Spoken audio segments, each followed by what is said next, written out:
Hello, hello, hello. Welcome, welcome. I am happy to have you here.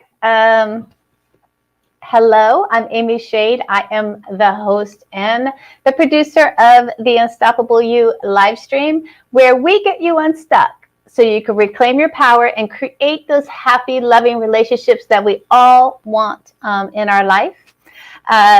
We're happy you're here. So tell me, put in the chat box, right away, where are you zooming from?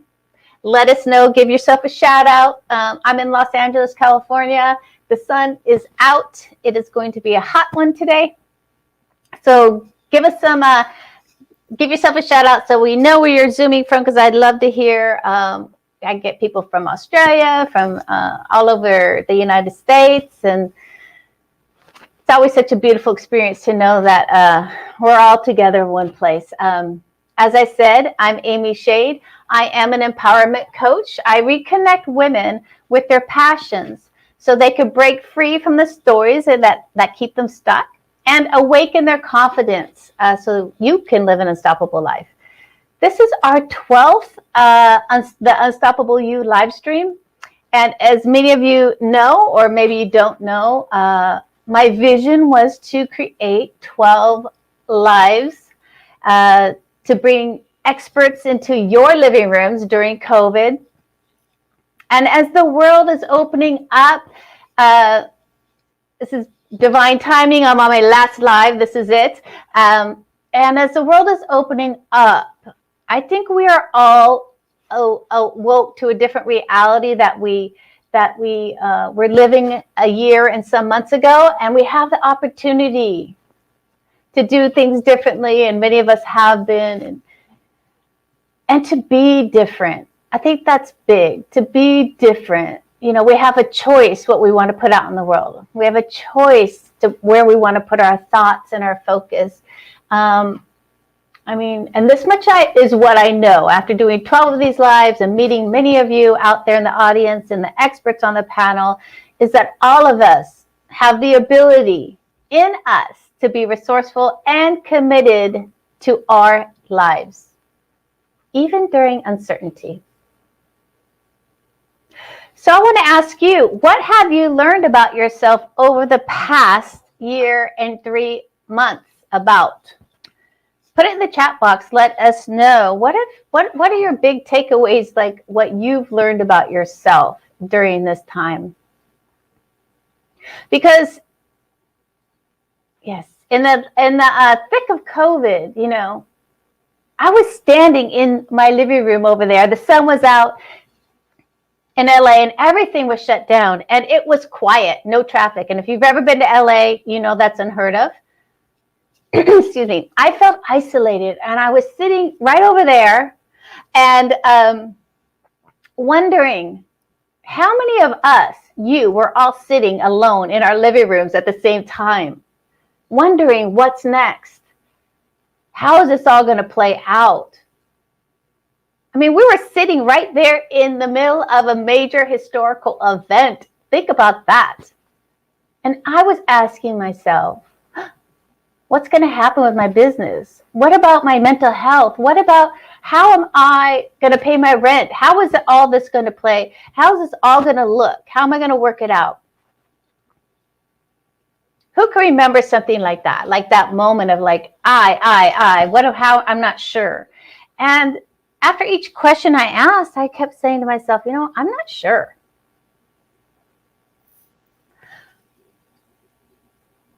I'm not sure. And then all of a sudden, radical acceptance kicked in. I'm like, you know what? I'm not sure. I don't think any of us were sure at that time. And with that radical acceptance, peace came into my life.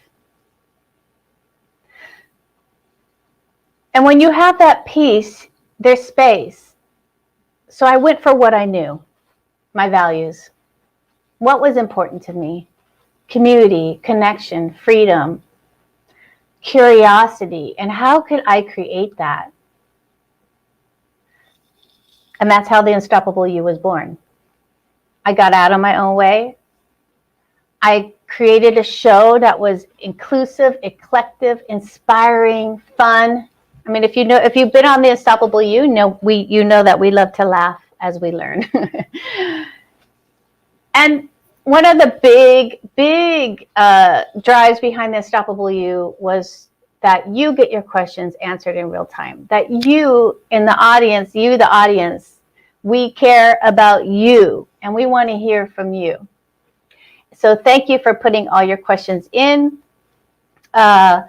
because we are not alone in this. And my experience is probably also your experience. So the more that we can like talk about it and get real with each other about it and find new possibilities, the better. As individuals in our community and our families, this is why one of my visions, this is the vision behind the Unstoppable You. And the next 2 days are gonna be awesome. They're going to be so great. I'm excited for this fantastic and insightful event. As I said, thank you for all of your questions. It's really helpful for me and it really guides this live. Like there's no real structure to this live other than your questions and what you put in the chat box, the questions you put in the chat box, and what comes up in my own mind, right?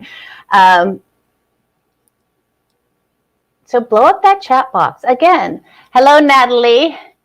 Hello, Facebook users. You could, Leslie, hi, Amy. Love learning from all your live streams. Such a great gift. Thank you, Leslie. So tell me, where are you zooming from, guys? Put it in the chat box. And let us know what you're feeling. And if you have questions, put them in. And if you are watching on YouTube, go ahead and subscribe to my channel so you don't miss anything.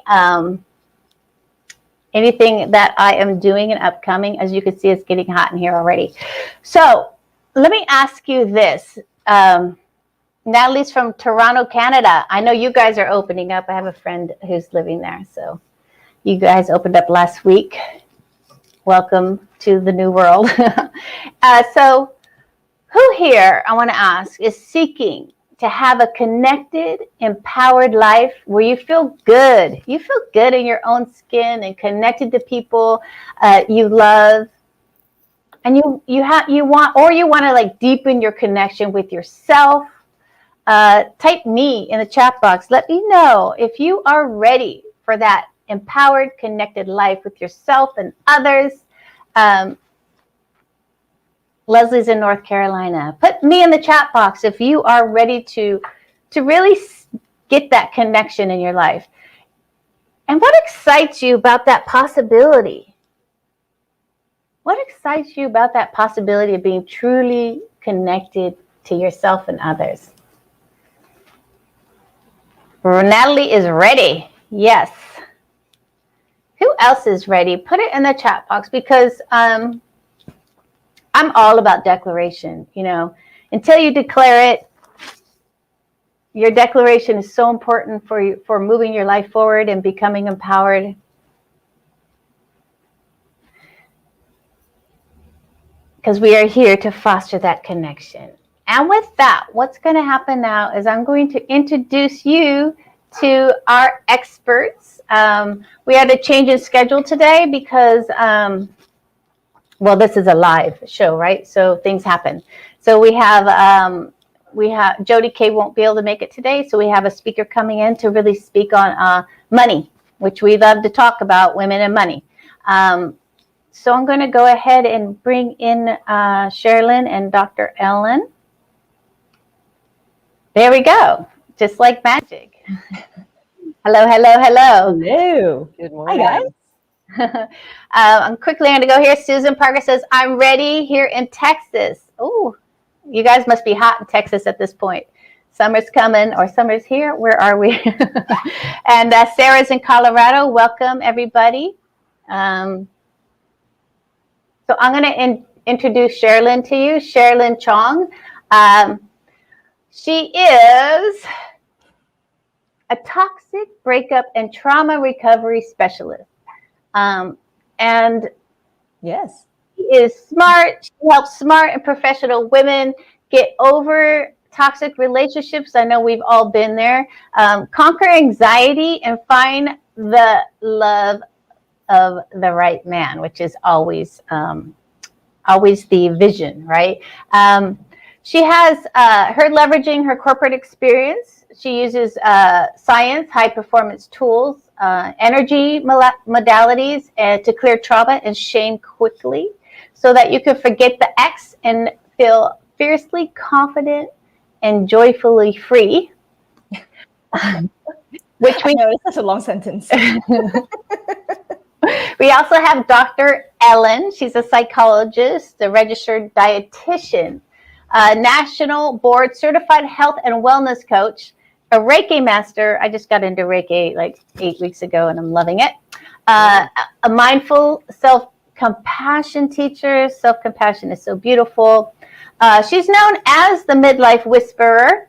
She helps women raise their vibration so they can have the energy, confidence, and clarity to make their next chapter their best chapter. I am digging this. I love this, love this. So we're going to go ahead and I'm going to go to the chat box real quick. Yeah, so Sarah says, I am ready. So we are ready, and I'm ready to jump in. And Sherilyn, I know you are. So why don't you introduce yourself and tell us a little bit more about yourself and what you're seeing in the world today and how you help women, and then we'll get into the interview. Okay, right. Can everybody hear me? Just because we're live, so.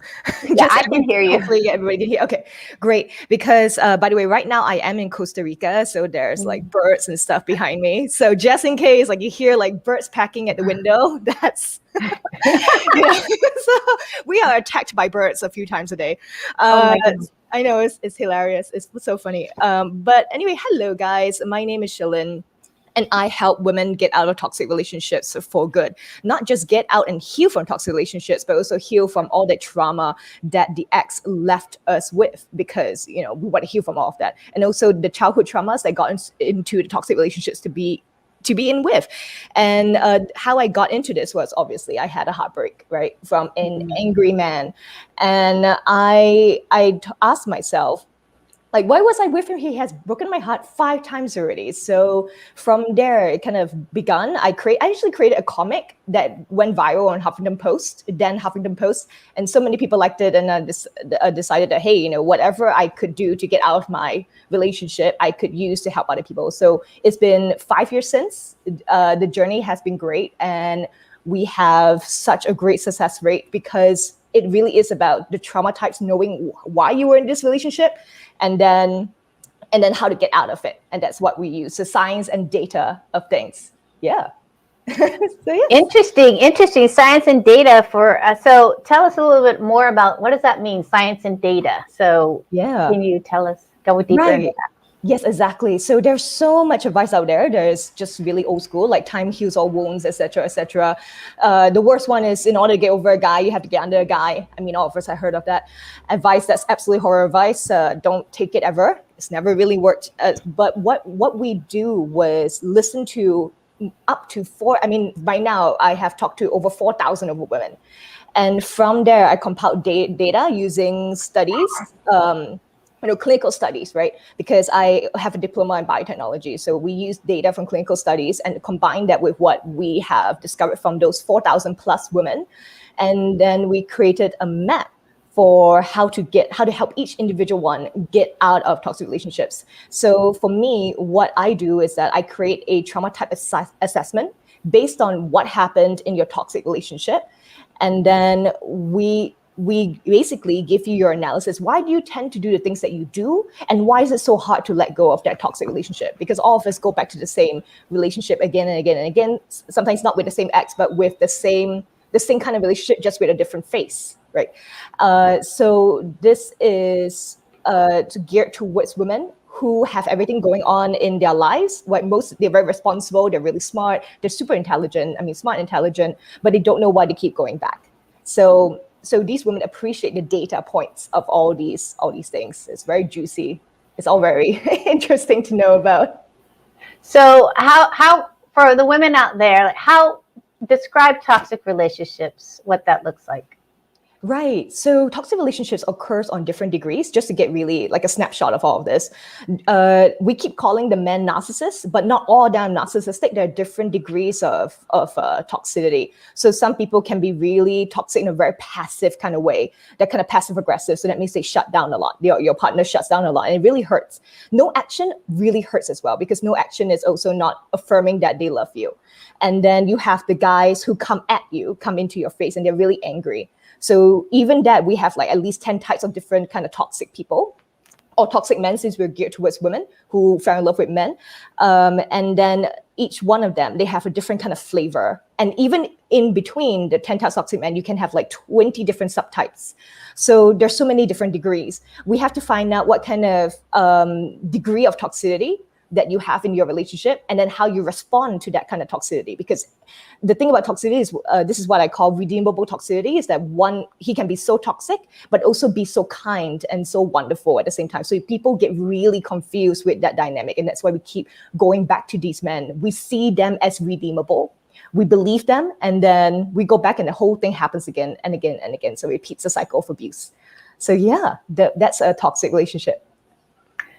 Yeah. So I mean, I've been there myself, where you're, 1 minute it's like crazy, the next minute, I'm sorry, I love you. So when you're in that position, what are some questions you should be asking yourself, or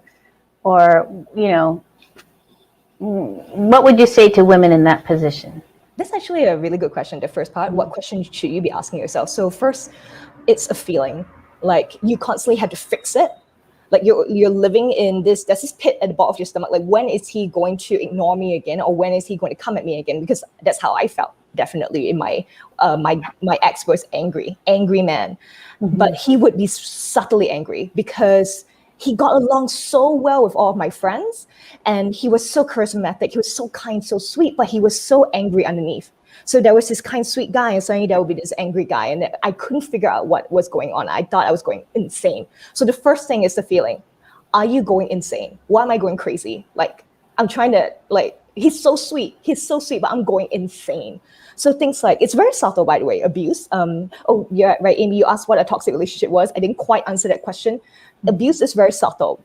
When you feel like you're going a little bit crazy, that's when your relationship is a little toxic already.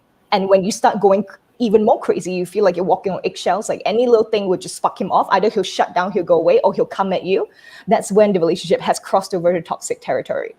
And he's not giving you enough love. You're constantly trying to fix that relationship. And that would be a toxic relationship. So, yeah. Yeah, I do remember like being on eggshells, wondering if there is that level. You're living in this constant fear, actually, because you're living in this uncertainty. Yeah. It's very painful and scary. So, yes, Mark, there are toxic women too. So yeah, toxic women too. Yes. We could open it up, because Mark is here, and welcome, Mark. I am sorry, Mark, because I am for women. Yes, you do, specifically women. But yes, there are toxic women too, and toxic women bring a different kind of flavor to the relationships. Because I have coached men who were in toxic relationships. So the men have been beaten down until those men, they are not able to say things because they're full of shame. So this is what happens in a toxic relationship with a woman. But on the opposite, when you have a woman in a toxic relationship with a man, there's also another flavor to it. So, yeah. Yeah. So for me, I'm like, okay, this is happening. But to me, it's always about you and that woman or that man who is involved with the toxic person. Like, that's my focus. I want to know about like what we could do as women and men in that position. How can we get out of it? How can we start opening up and thinking about, well, first and foremost, do you believe that toxic relationships are redeemable most of the time? And if so, what percentage can you switch that dynamic and turn it into a healthy relationship? Or is it better to work on cutting it loose as soon as possible? Like, where, with the data and all the things that where's that at? Can you actually create a loving relationship from a toxic relationship, or should you just work on cutting it? Right, right. So again, toxic relationships happen in different degrees. Some of them can be fixed, but a lot of them cannot. I would say up to 95% of toxic relationships cannot be fixed because it's just, it really depends on how determined are both parties to work on it. Now, when you have an abusive relationship, men or women, right? Abusive relationship where one party is abusive and the other party is not. The other party is constantly trying to fix the relationship. And abuse, that doesn't mean physical abuse. It can mean financial, sexual, verbal, emotional, mental. Usually it's mental. So when you have that, you have to go beyond the therapist route and put the abuser in a specialized abuse program. Like, it doesn't work for normal kind of therapy routes. So when that happens, if the abuser is ready to do that kind of work, because obviously the abuser has a lot of work to do. So when they're ready to do that, then there's some hope for the relationship. But most people are not because of their trauma type. They have a either fighting trauma type or a freezing kind of trauma type that will never allow them to be vulnerable enough to talk to somebody about their issues. So this can happen, but it's very difficult because the way that we behave is already counterproductive to therapy, and so actually helping yourself and Reiki and so forth. Mm-hmm. Yeah. So it can happen, but very rarely. Yeah, and I remember being in a toxic marriage, and what I did was just started working on myself. Yeah. So can you talk about speaking to that and, what we can do to start really pulling, because this is what I've noticed. Our focus goes out to other people too much. Right. Yes. So can you speak on that? I'm like, Yes, I know. We yes. A lot of us coming into here right now, we have what we call a fawn trauma type. A lot of us, if you are in a toxic relationship and you tend to be very anxious, you have a fawn trauma type. Fawning, meaning we tend to move towards people to feel loved and connected and safe. So because of our fawning, we tend to want to fix things, and that's why a lot of us are here, because we want to fix things. So in order to do that, you have to understand what kind of trauma type you have. How do you tend to react to different triggers in your toxic relationship? And what are the underlying deep beliefs that you have? So for example, if somebody is in a toxic relationship, her deep belief could be about trusting. She cannot trust somebody. And because she believes very deeply she cannot trust anybody, she then attracts to her a guy that she cannot trust. So for another person, just to give you an example, it could be like, I need to fix this man or this woman. I need to keep fixing her. I need to provide for her so I can feel good about myself. So if her belief is that, then she'll constantly, men or women constantly attract projects who need to be fixed. So the bigger the project, right, the more abused this person is, the more emotionally emotionally draining this person is, then this person will go, oh great, here's another person for me to fix. So different beliefs. You have to confront these very painful beliefs about yourself in order to start actually taking the first step to heal. So I hope that was what you were looking for, Amy. Yes, and as a big project manager. As a former project manager, I feel that. It's exhausting. It is. I was a project manager too. It's crazy. You have to chase after everybody, and it's like that in a toxic relationship, except you're chasing after just one person all the time. Mm-hmm. So yeah, it's so exhausting. So that's another thing about in a toxic relationship, you wonder why you're being drained so often. That's another thing. Yeah. Mm-hmm. So I think who out there can relate to being the project manager of It is a tough job. It is a tough job. It's not for the part. Yeah. So it's interesting, and also because of I'm going to speak into this. There's many people just in passing of having conversations, a lot of women find their value in finding a man that they can control. Like, right. That's their gig. Like, no, I want to be the one in control. And, but can you speak into that in I don't know about other cultures, but in the United States, somehow we are caught up in this, we could fix a man. We're in this we're in the space, or maybe a woman too. I don't know, Mark, Yeah. what you've been Sorry, socialized Mark. as. Like, do you believe a woman is there to fix you or to help you get better, or what's your idea? It's interesting. It's an interesting dynamic, I think, when It you think is. about how women are socialized and how men are socialized, and how they look at relationships and partnerships. So, what is some of our upbringing and thoughts about this that really don't don't serve us in our relationships, both men and women? Right. Oh, all right. So I assume that question is to me. Yeah. Your thoughts and okay. So uh usually when we're in a relationship, we have beliefs around saving somebody, being somebody, or so we can save this person in order to finally be redeemed. Because sometimes when you have like deep trauma, what you're doing with the rest of your life is kind of making up for it. And for example, many sexual abuse victims feel very shamed about their bodies. They feel very dirty and unclean, and a lot of them get into very promiscuous relationships because they're trying to take back that power that they Mm-hmm. lost because they were violated so early on in life. So this is what happens when you have deeper trauma.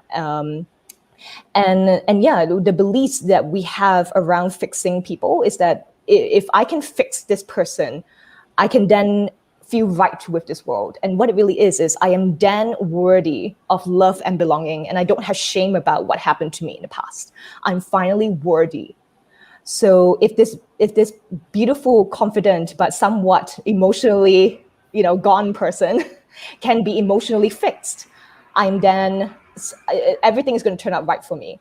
And that is an awful, awful belief to have. It's very painful. I mean, it's what we believe to be true about ourselves, but it's really regarding the shame that we have, regarding trauma that happened in our past, where we believe that we're the ones responsible for that trauma, because there's no logical reason why somebody would come at me and sexually abuse me, financially abuse me, talk me down, abandon me when I didn't ask for it at all. That's a really painful thing to think about Mm-hmm. yourself when Mm-hmm. you deal with this. And that's why we try to fix people in our relationships.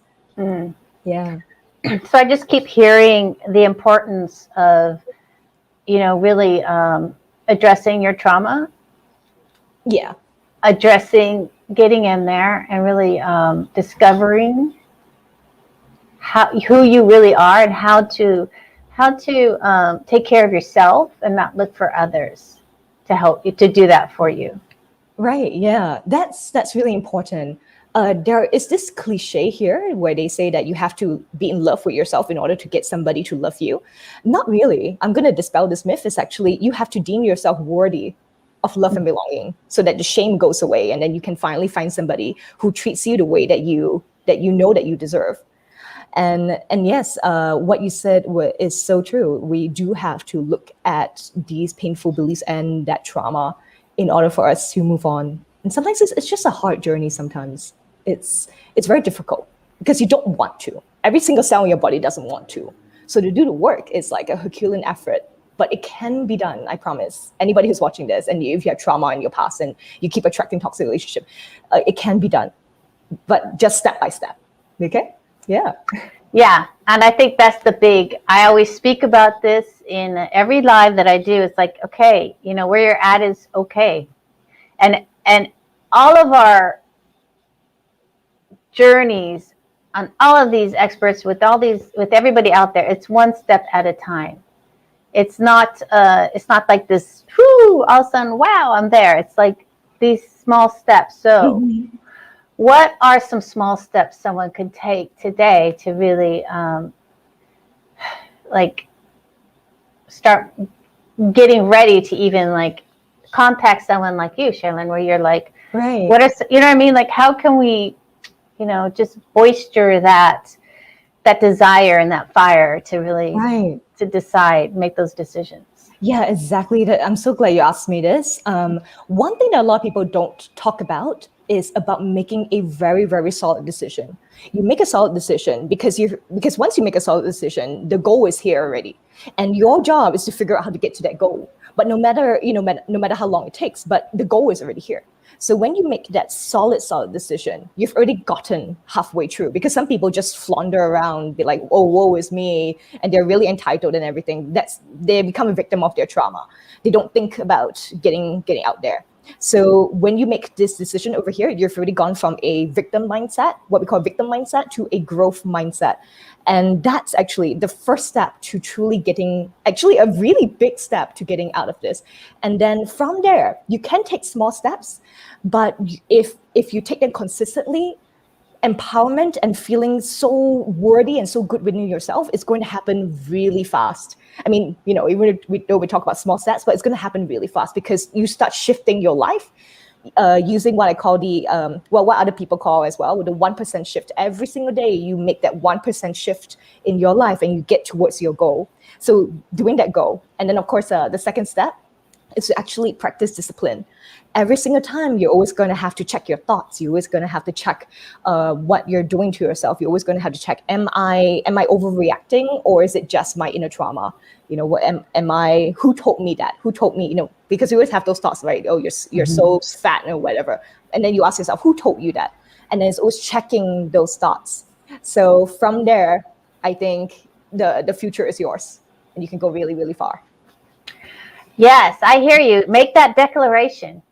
Yeah, make that declaration. Make a decision. It doesn't have to be done today, but you declare it, and then things start. You have a place to go. Yes. So true. Yeah, so true. Otherwise, like you said, you're like in this uncertainty. I know many of us, I hear over and over, I'm uncertain. I'm not sure. I don't know. I'm not. Yeah. That's a place you don't want to be. No, you don't. And the woman who cannot make a decision will forever flounder around, unfortunately. Women and men who cannot make a decision. We've in my programs and with my clients, I have found that the women who make the quickest decision, they say they're gonna do it, I'll do it. They get healed so fast. In like 2 weeks even. It's unbelievable how fast they heal. Healing doesn't happen with time. Healing happens with action. Action. That's why people can get over. I mean, I got over my 2-year relationship with my ex in 32 days. 32 days. That's because I pushed myself. Every single day I pushed myself.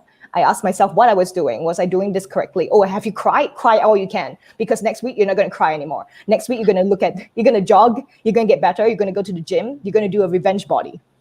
So that was what I did. A revenge body. A revenge body. I'm so out of the loop with all these terminology. What's a revenge body? Oh, you go to the gym, you get your ass fantastic looking, you work out. Yeah, you do Zumba and Pilates every single day. And then the ex cannot get this, So. That's awesome. Yeah. It's hilarious. That's funny. So Mark is asking, why do you think the other person is broken? In a way, well, to answer you kind of really honestly, both sides are kind of broken. I mean, we think that we're broken. I mean, no, that's me quoting, right? Not that I actually think that people here are broken. It's me actually quoting from the people. They constantly describe themselves as broken. But the other person is probably too egotistical. Usually the other person has a lot of egotistical qualities about them where they don't think that they're broken, but they actually are. And I use broken in a very soft way. I don't like to actually describe people as broken. It's not the case, but we do describe ourselves as broken. The ones like us who are fawners, who tend to be really vulnerable, who want to fix things, we say that we're broken because because we want to fix things, we're so easily able to turn the blame to our insides and look at us and say that, oh, we're something wrong with us. But the other person, egotistical, even though they're falling apart on the inside, they will never admit it to you. They hate to admit that. Yeah. So when you say broken, it's very interesting. That word, and I don't think right. Yeah, we quite answered your question, but I hope that helps. Yeah, I think that many of us, I wouldn't say broken, but many of us do have trauma and wounds, and everyone's an individual, so it's like you can't put us all in one spot. But yeah, I believe when you meet someone, your pain points are meeting each other, and what are we going to do with those? Like those traumas are meeting each other in that relationship, and how are we going to either help and foster, or like I don't know. It can Yes. go really ugly. It can get really ugly. it can, So, it can, yes. I think they have a term for that. It's called wound mates. Wound mates versus soulmates. So wounding is like you see them because they're similar. If you think that you're damaged goods, I use this term very loosely. Okay, if you think that you're very damaged goods loosely. or broken, right? Please don't quote me. I'm not Yeah. actually calling people broken. If you think you're broken or damaged goods, then you tend to see the wound mates in somebody else, where you think that he's your soulmate, but actually he or she is your wound mate. So the energy is festered in that trauma. So yeah. Yeah. And that wound mate could be very electrifying in our body. It could feel Yes. very like Yes. It makes you feel alive. It makes you feel amazing. Yeah. Yeah. It certainly made me feel amazing. It was so great until it yeah, kind of. until it went rubber. Yeah, so it is a very electrifying experience when you when you found your wound mate. So I Yes. know that you have a gift for our audience, and I'm going to put it in the chat box. And if you could speak into it and tell us about it, it is. There's my cats fighting. Oh no. I think I'll mute my microphone while you introduce your gift. Okay. So I have for you the trauma type assessment, because like I said before, I was talking about the trauma type. So you want to know about the kind of traumas that you have in a toxic relationship. Now, of course, men can also use this, but just remember, this is geared towards women, but you also will be able to find a lot of use for it. So the trauma type assessment categorizes you into different trauma types. So you have the red fawn, the blue fawn, white fawn, double fawn. You have the pink flight, different types of trauma. And in order to, again, to understand your traumas, to understand yourself, to start on that first part of healing, you have to understand why you do the things that you do, what happened in your past, and why do you have the feelings that you have. So this assessment, when you've done it, you will see like a whole kind of analysis from me, right? From me, because I wrote that. Okay. And you kind of resonate, if you answer all questions, right, you'll resonate with what I'm saying, and then I'll tell you like the first part to healing. And then we also have a group that you can go into where I give lots of advice and lots of ways to move forward with your trauma type in mind. So go and take the assessment, and you will find out your trauma type. Okay, that's it. Thank you so much for watching. Okay. Yes. Yeah. All right. So, thank you for that, Charlene. So what's going to happen next is we're going to, Win is here, so I'm going to add her to the stream. Hello. Hi. And I'm going to go ahead and mute you, Sherilyn, so I can introduce. Do I say Win or you in? I'm in. Yes. All right. You are a financial coach. You are a successful financial strategist who is disrupting an often heartless, corrupt, quota-driven financial industry by bringing truth, love, and hope with a holistic and power, and the power of a holistic financial plan. I love that, a holistic financial plan.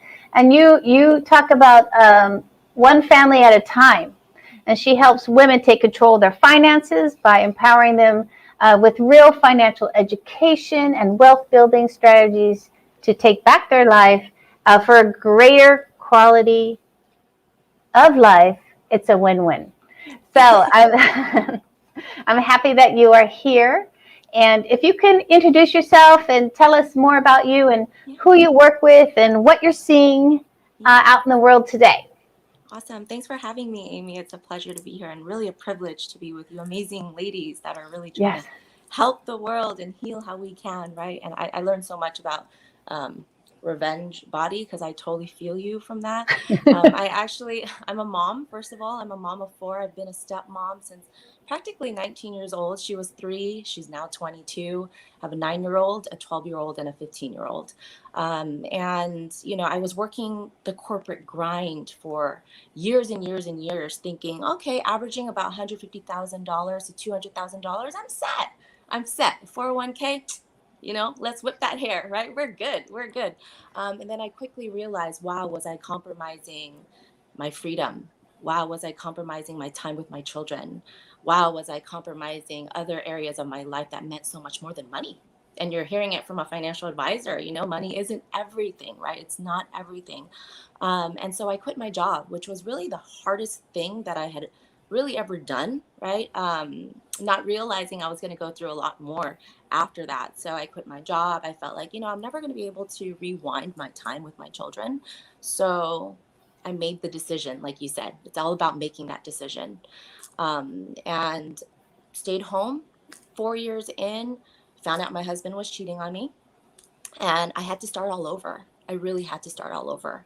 And about a year after, or I'm sorry, about 2 to 4 weeks after finding out that I was dealing really with betrayal and losing my best friend and having to start it all over in so many ways, I lost my father, who is my best friend. And so I know what it's like to have to heal and to really force ourselves to get that revenge body back, to get that like revenge mindset back, and just get back up and keep going. And in those hardest times, I found my purpose. And if it weren't for those challenging moments that really pushed me to believe and feel and know in my heart and in my soul that I can get through this, I would have never found myself. So I love what you're doing, Sherilyn. Am I saying your name right? I hope I'm saying it right. I love what you're doing because it takes a lot to really find yourself and push yourself. So what happened was I lost my dad, and that was the very moment when I learned firsthand about money. And I was 32 years old. I had a great career, right? I worked up that corporate grind ladder and thought I was set. I gave it all up, and now, lose my dad. And in that very moment was when I had a reality check on what I didn't understand. And mind you, I have a business degree. I had to take financial classes. I had to do all these things. I got my degree, and I knew nothing about money. I knew nothing about money. Even when I had so much money, I knew nothing about it. I didn't understand it. And healthy relationships, I believe, whether that's with another person, whether that's with a friend, whether that's with your mother, right? With your father, your special other person, right? It comes from understanding. We all fear what we don't understand. And I believe that the more you understand it, the better and stronger and healthier that relationship with it is and will be, um, even if it's a relationship with money. And so after losing my dad was when I thought, whoa, I I can't believe I didn't know this stuff sooner. I can't believe that we are taught so many crazy things in school and we're not taught about money, just the basics. I find that to be very, very, very disturbing. And I will say, I never saw myself, Amy, in this industry at all. I think of this industry and I just automatically think dirty, corrupt. Um, I can't trust this person. The jargon that's used is crazy. You're losing me. You're losing me. I can't trust you. You're very quota driven community there, and I just never saw myself there. But as I started learning firsthand how money works and what I didn't know that I wish I did, I thought, wow, this is my place. This is my place. This is where my heart is needed most. I've always been, a big giver. Um, I've always, been that people pleaser, always trying to like love on others, try to fix, right? Try to help, try to save. Oh my gosh, I just learned recently I'm not Jesus. Oh my goodness. But boy, do I want to help and serve at Yes. all costs, at all costs, even at the cost of my love for myself. And then I realized, wow, I, I found my place somewhere I never thought I would be. Mm. Never saw myself in this industry, but I realized like this is where my heart, right, is needed most. This is where my story needs to be heard. This is where people need to be educated because I feel like the root cause of many, many problems is financial. And Sherilyn mentioned this too, like the financial abuse, even that's Mhm. real. That's very, very real. Whether that's a friend or, your spouse or whatever, right? That's very real, or even to yourself, because there's this lack of respect for yourself and whatnot. And so I'm just so grateful to be here. And thanks for letting me share that little piece Yeah. of me and how I got here. Thank you for that. So tell me, what do we think about money? What's going on with our relationship with money? Let's get real with us about what's happening with money and how you look at it differently and how you want to shift it so we could I see the love it. difference, right? I love it. Mm-hmm. Yeah, I think especially right now, people have lost their jobs, right? They're forced to, you know, even do certain things to their bodies to keep their jobs too, right? We're seeing all that. This is very, very real. And I feel like a lot of people are losing more and more control, or at least they feel like they have, you know? And like I said, the very first thing we need to do is just be very real about our situation, you know? No matter how ugly it can be, trust me, it can be uglier, right? And so what can I do today? What can I really, really do today? And the first thing I would recommend is just getting educated and really understanding money and really understanding it from someone that you feel connected with too. I'm big on finding a really good fit. Whether that's whatever coach that may be, find a good fit for you because not I may not be the right person for the next person, but I could be the perfect fit for the person to my left, maybe not to my right. And I believe that really just going out there and finding that person that you feel comfortable with is also another big step. Um, because it is a vulnerable conversation. Let's be very real here. People and women rather talk sex than money, and that is so sad. That is so sad, and that is so freaking real, right? That we'd much rather talk sex than money when money is just as important, if not more important, and so finding someone that you could feel really comfortable with talking to, that is knowledgeable, that really knows her stuff, that's certified, that's Mm-hmm. has her licenses. So just so you know, I'm a financial advisor. I like to call myself a strategist because when people hear advisor, they just shut down, and I don't want Yeah. people to shut down to what I do because I'm not like the rest. As you can see from my blue hair, I'm a single mom of 4. I mean, it's not a very typical advisor, right? But I see myself more of a strategist because I'm very technical, but at the same time, I'm a very emotional person. I'm very compassionate. I love hard on people, and people feel that. And so, finding someone that is knowledgeable and also that you can feel comfortable enough to divulge such very intimate secrets of your finances. I understand we live in a world where, and culturally for me too, I'm Vietnamese. My parents escaped Vietnam on a boat in 79. So, like, culturally, we don't talk about money. And I think that's the problem. We don't talk about it. We So don't I talk want about to it. go. I want to go there because Yeah, that's like for me. I had to shift. I wake up every morning going money, money, money. I love Like it. like even just to say it. Yes, money, money. Yes, money. Yes, money. Like I had to shift that uh, probably like 3 months ago. I'm like I'm so proud of you. because it's taboo. It is. It's taboo to say money. Or that I I want want money. money. Yeah, How much or money just do send me you? money. I was on a call with someone last week about, maybe doing coaching. How much money do you want to make this year? Well, not too much. This is what I hear from Really? women. Not too much, just enough to pay my bills. I was like, we need to have a conversation about money. I love Like, that. can we speak into that? Like, why is it not too much, just enough to pay my bills? Why is that? Why are we saying these things when someone's asking you how much money do you want to make this year? That's such a great question. And I think it comes back to what Sherilyn does too, right? And healing in all those other areas so that we can really feel our full self worth. It's so, so true. And also being around, honestly, I do believe in associations. I do believe in community. I do believe in really your environment. You are a product of your environment. We've heard this many times, but really leveling up on that too. Being around people that are doing it so you can feel it, breathe it, see that it's possible to be worth that much too. To be able to achieve that amount as well. And so yeah, it does take healing. It does take having those real honest conversations. And I know I go through it with my girlfriends too, and they're like, I don't like talking about it. It just feels uncomfortable because we are just from that environment where we don't talk about it. Like you said, it's taboo in our culture too. Like, we will fight for the bill, but you have no idea how much debt I might be in for this, right? Like, we are going to fight for the bill. I got you. Even if I don't have myself, but I got you, right? And it's sad, but it's true. And so, like, I think just being able to talk about it and, like, having these real conversations with maybe one girlfriend, and then, like, maybe letting it trickle and being open, being very vulnerable about it too. That was me. When I first started in this industry, I was like, I cannot talk about money. This is weird. I don't know if I can do this. I wanted to quit so many times, Amy, because I feel you. I mean, just 3 months ago, you're like, money, money, money. This word is finally slowly coming out of my mouth. Not very naturally yet, but it's getting there. You're on the path.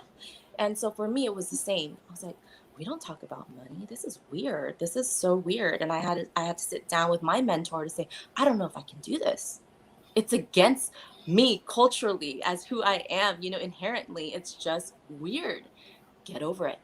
Get over it. Talk to me about it. And so I started talking to her about it. And I just started getting more natural, started getting more comfortable. And what I realized, right, the biggest win in talking about it is learning. Is learning. And so for me, I was like, wow, every time I talked about money with those that knew what they were talking about, or maybe they didn't know, and I can teach them what I know, right? It's that exchange. It's that very, very healthy exchange that I started to recognize and realize this conversation is hard, but it needs to be had. It really needs to be had.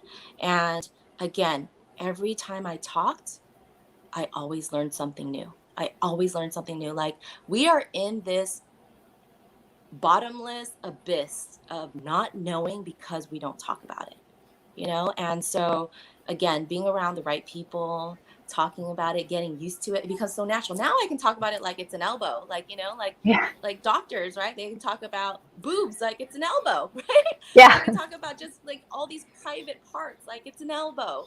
And so now it's gotten to that point, but I will say it's definitely a journey. It's definitely a journey, and it takes time. Yeah. And I think I came to the point of like, I am not going to shut down. If I shut down, it can't flourish and grow. If I have a problem with money, how am I going to make money? This is the deal. And this is what we forget. It's like, if we can't even say the word money, it has to be like service or something. It has to be like this thing. I'm like, this thing that doesn't serve you. I don't think. For me, I've always been of service. I have never been about money. Yeah. So I have to do that shift, right? Can you speak into that? Because some of us, I was an artist my whole life. Money was never the object. It was never the thing. It was the service. It was the experience. Mm-hmm. So for me, I had to do the switch. I'm like, no, I need to say it, money. Mm-hmm.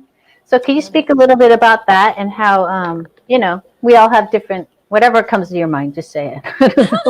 I love it. So I feel the same way. I'm a total creative too. Like, I'm really weird. I have the right and the left side, and they kind of battle each other out sometimes. And total artist. My dad was an artist. I love creating. So I feel you. And service, oh my gosh, like, that's just like, since I was a little girl, you know yourself, and you're attracted to certain things, and you are who you are. But again, like I said, I just realized that it was the root cause of many breakups in families, relationships. It really is, because they're not on the same page. People are not on the same page. We're not talking about even our goals. We're even scared to talk about our goals. Financial goals, like, I want to buy a house, like, yes, it feels scary, like, do I want to commit, like, what does that all mean? But again, like, just being around people, that are talking about it, that are doing the thing, and also just saying it like you're doing. I think you're doing a great thing by just saying it, like, saying it every day. Get it natural, make it you. And there's no shame in your money game. There's no shame in that. We need it. And if we are fully of service, this is what I've learned, because I had a problem with this. Great question, actually. I didn't have a niche because I wanted to serve the world. I wanted to help and heal and save everybody. I literally was on the Jesus train. I really thought I was. I was like, oh my gosh, I need to save everybody. And, as a single mom, I raised my kids 90% of the time. My ex is only around about 10%. So I'm really on my own here, And I was going into the office, and I was helping a bunch of families. And, you know, a lot of them, and we help everybody. So whether you're in debt or, you know, you got it set, but you want to know what other options and strategies and solutions are available, like we help everybody. There's no discrimination here, which I love. Right. So Mm. I'm proudly with Transamerica.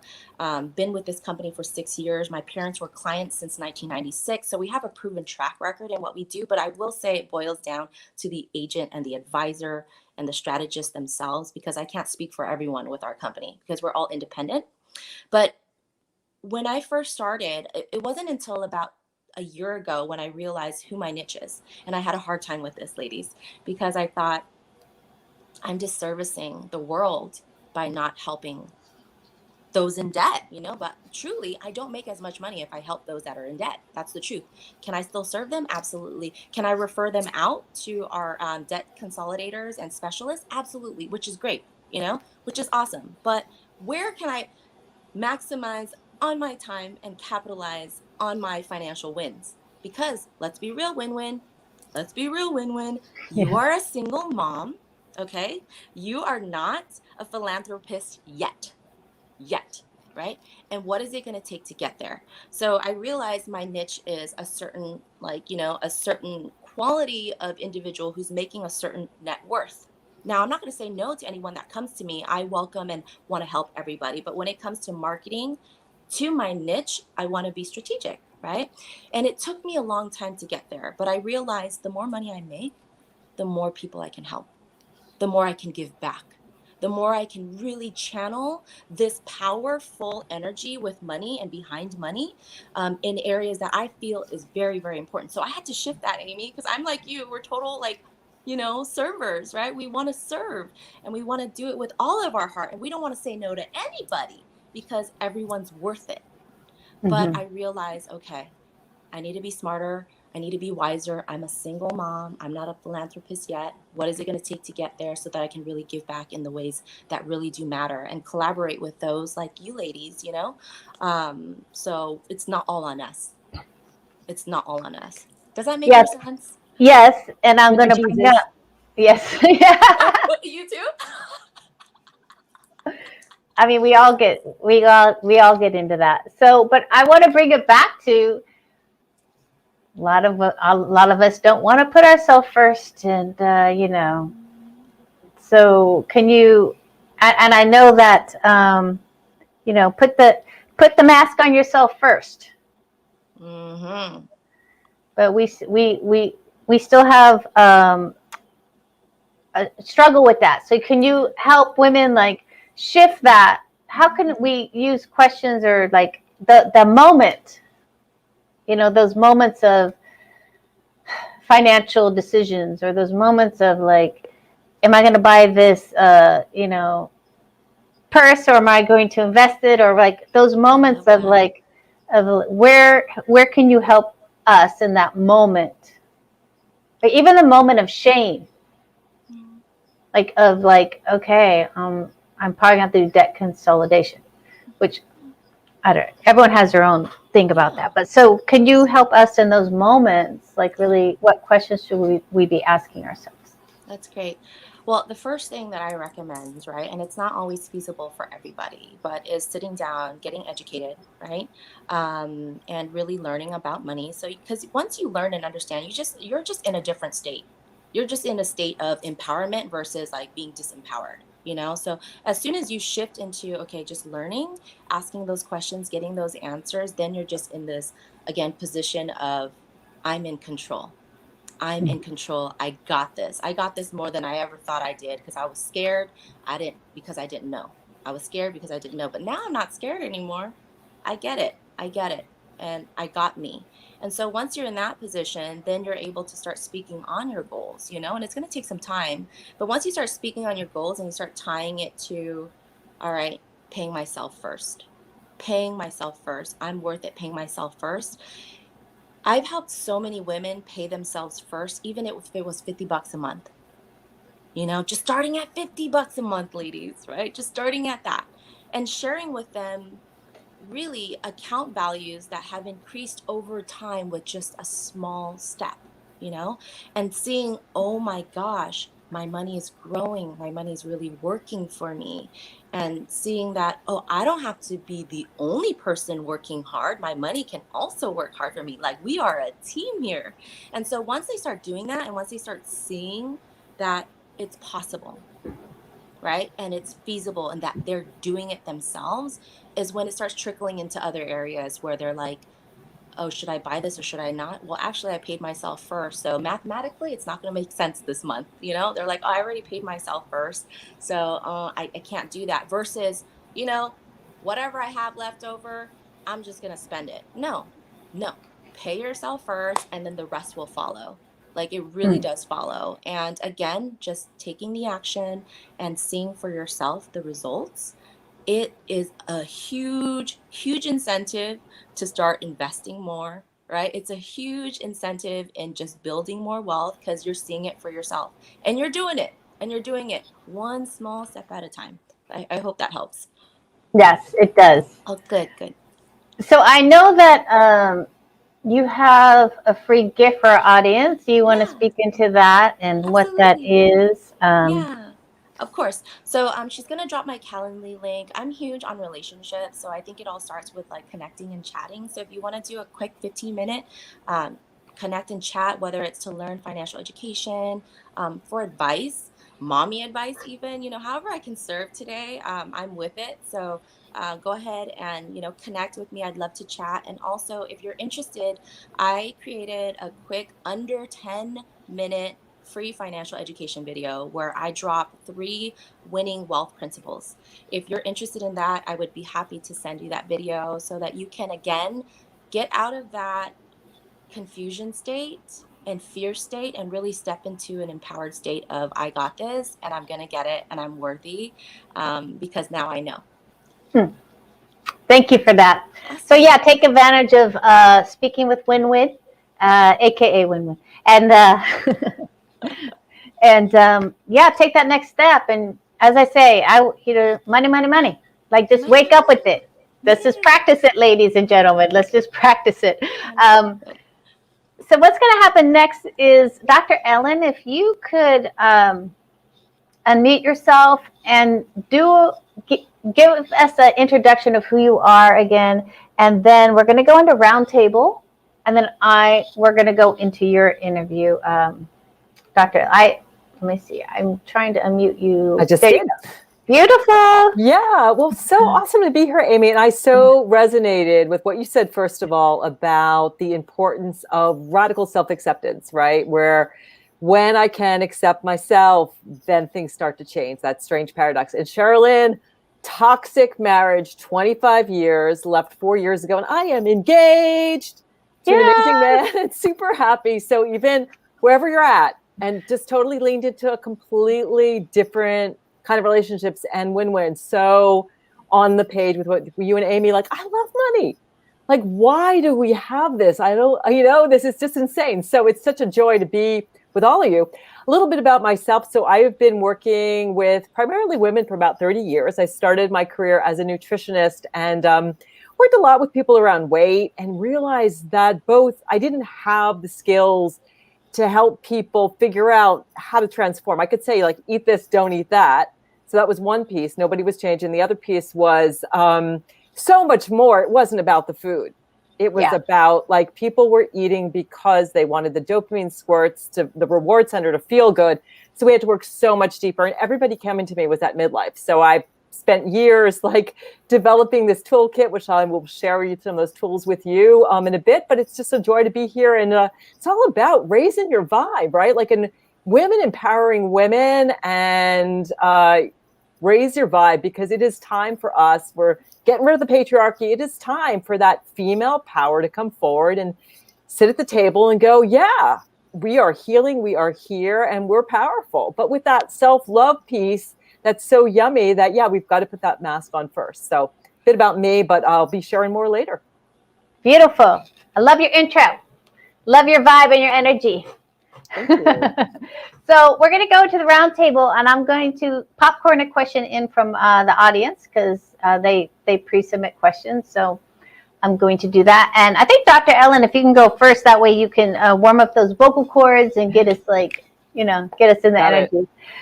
So there's a lot of questions here. So I think I'm going to go with how to. Let's talk about boundaries a little bit, because I know with toxic relationships and money and really keeping your vibe high. Let's talk about boundaries and what they mean to you, and how do you set them? Do you believe in them? Like, everyone's got their own belief about boundaries, and what's the purpose of them?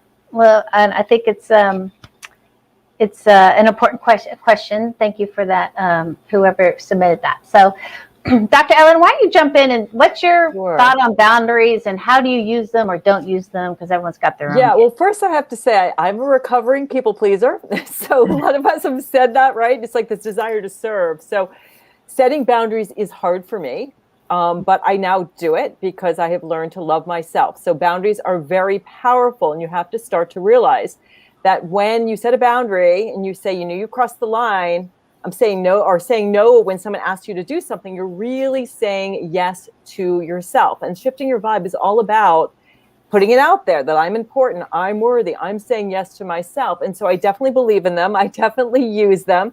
And, when people cross them, you have to let people know, ahead of time, you cross this boundary, these are the consequences. But I think the number one thing that I have all my clients do is I have them create a boundary bill of rights, where you write out, I am worthy of love. I am worthy of having, my body honored. I am worthy of giving and receiving love. I am worthy of having money. I am worthy of feeling free. I'm worthy of speaking my mind. And also we sometimes work with the chakra system, because the boundaries sort of show up in these chakras are these energetic orbs. They're not actual physical things in your body. There's 7 major ones. And so if we're feeling kind of stuck wherever you're feeling, we can create a boundary around that. So just create a boundary bill of rights and declare, I am worthy of these things.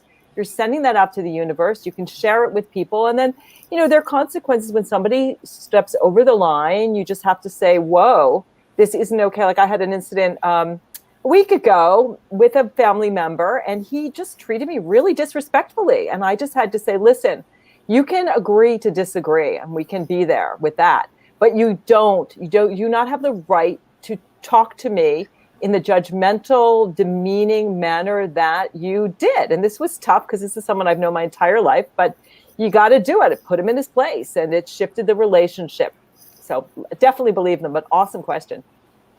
Yeah, thank you for that. I'm going to write that what is it? Boundary bill of rights. I love that. Yes, let's do that, ladies, today. Okay. So who wants to and I love that, sometimes we're afraid to say what's true for us. So I love that you giving that example, that you just said it in a respectful way, and it can shift relationships. It gives opportunities, boundaries to do. I did say to add really quickly, I have so many clients who have throat chakra issues. I myself, I have Hashimoto's disease, thyroid issues, throat issues. And when they start to speak their truth, their throat heals. So if you've got throat issues, then you definitely need some boundaries. Yes, thank you. All right, who wants to jump in next on boundaries? Well, I can jump in a little bit. Okay. But I love to hear what Win-Win has to say as well, because, boundaries, spending money, like, yeah, I really would love to hear what she has to say. One great thing to add on to what Dr. Ellen has said. By the way, Dr. Ellen, congrats on your engagement, by the way. Yes. So good, so good. So nice to see such a story, especially with women who are who already have a marriage, and they're feeling so dejected, so jaded, right? It's so great to have a winning story from you. Okay, but anyway, let's get back to boundaries. Adding on to what Dr. Allen has said, some of us feel really, really guilty, especially if we have trauma. So one of the things that I actually recommend for you to do like a quick analysis on whether you were the asshole, you were the asshole or somebody else was the asshole, right? Because boundaries, is to do what I call a sin leveling kind of thing. Who has the bigger sin? So for example, my sin was, I kind of forgot to pick up his or her dry cleaning, for example, right? Dry cleaning. But their sin was they yelled at me when they could get it at any time. So I forgot that was my sin, but they yelled at me. Did I deserve that? That's the sin leveling. Who has the bigger sin? So whoever comes out as having the bigger sin is the one that is coming at you and the one who's actually more in the wrong for us. Because sometimes for most of us, we just made a mistake. And that is what it is. This is what sin leveling does for you, right? Who has the bigger, where is it where you made the mistake and where the other person is just being a twat? Okay, so that's really helpful when it comes to boundaries. So I hope that helps. Yeah. Thank you. Yeah. All right, what do you have for us with boundaries? Boundaries. Oh my gosh. I'm like all of you and Dr. Allen too, like recovering, right? Recovering people pleaser, totally. So, and not having my voice. So I was in a toxic relationship for, gosh, 15 years. And, I didn't have my voice. Like he comes to me now and says, wow, you used to be so nice. I don't even know who you are anymore. I'm like, no, I'm still nice. I'm still the same win-win. I still have the big heart. I do. But I just have a voice now and you're not used to it. And so like you said, a voice really does set boundaries, and like really working through your throat and like realizing you got this, and it's very powerful. And it's a matter of respect, whether it's money or relationship. Like for me, like you said, saying no is like saying yes to yourself. But when you voice it, you really set respect for not just yourself, but the other person feels it too. And they're like, oh, wow, like I actually respect her more because she's able to vocalize her boundaries. Like I see a huge shift in my relationships. I'm dating again, right? And so like me being able to say like, this is not okay. Whoa, like I've never said that. Oh my goodness, this is different. Or that's not gonna work, right? They respect you so much more. So I highly recommend voicing your boundaries in a very respectful manner, because respect brings respect, can't do that disrespectfully and demand respect back. So just saying it in a way in which that resonates and that is received as respectfully as possible, because then you will be then received respectfully. So I hope that makes sense. Yes, thank you. And I want to touch on that because boundaries actually create certainty. So in relationships, often we're moving in this uncertainty. No one knows what the other thinks, and we're in this space of not knowing, which we talked about with Sherilyn too, which is not a good space. So as you say your boundary, that brings certainty to that moment. And people love certainty because it gives them, the mind loves certainty, right? Our brain loves it. Until we have certainty, we are often living in struggle. So if you think about how can I give someone this gift of certainty? Maybe think of it like that, ladies. How can we gift certainty? Well, tell them my boundary and where I stand and what I want, right?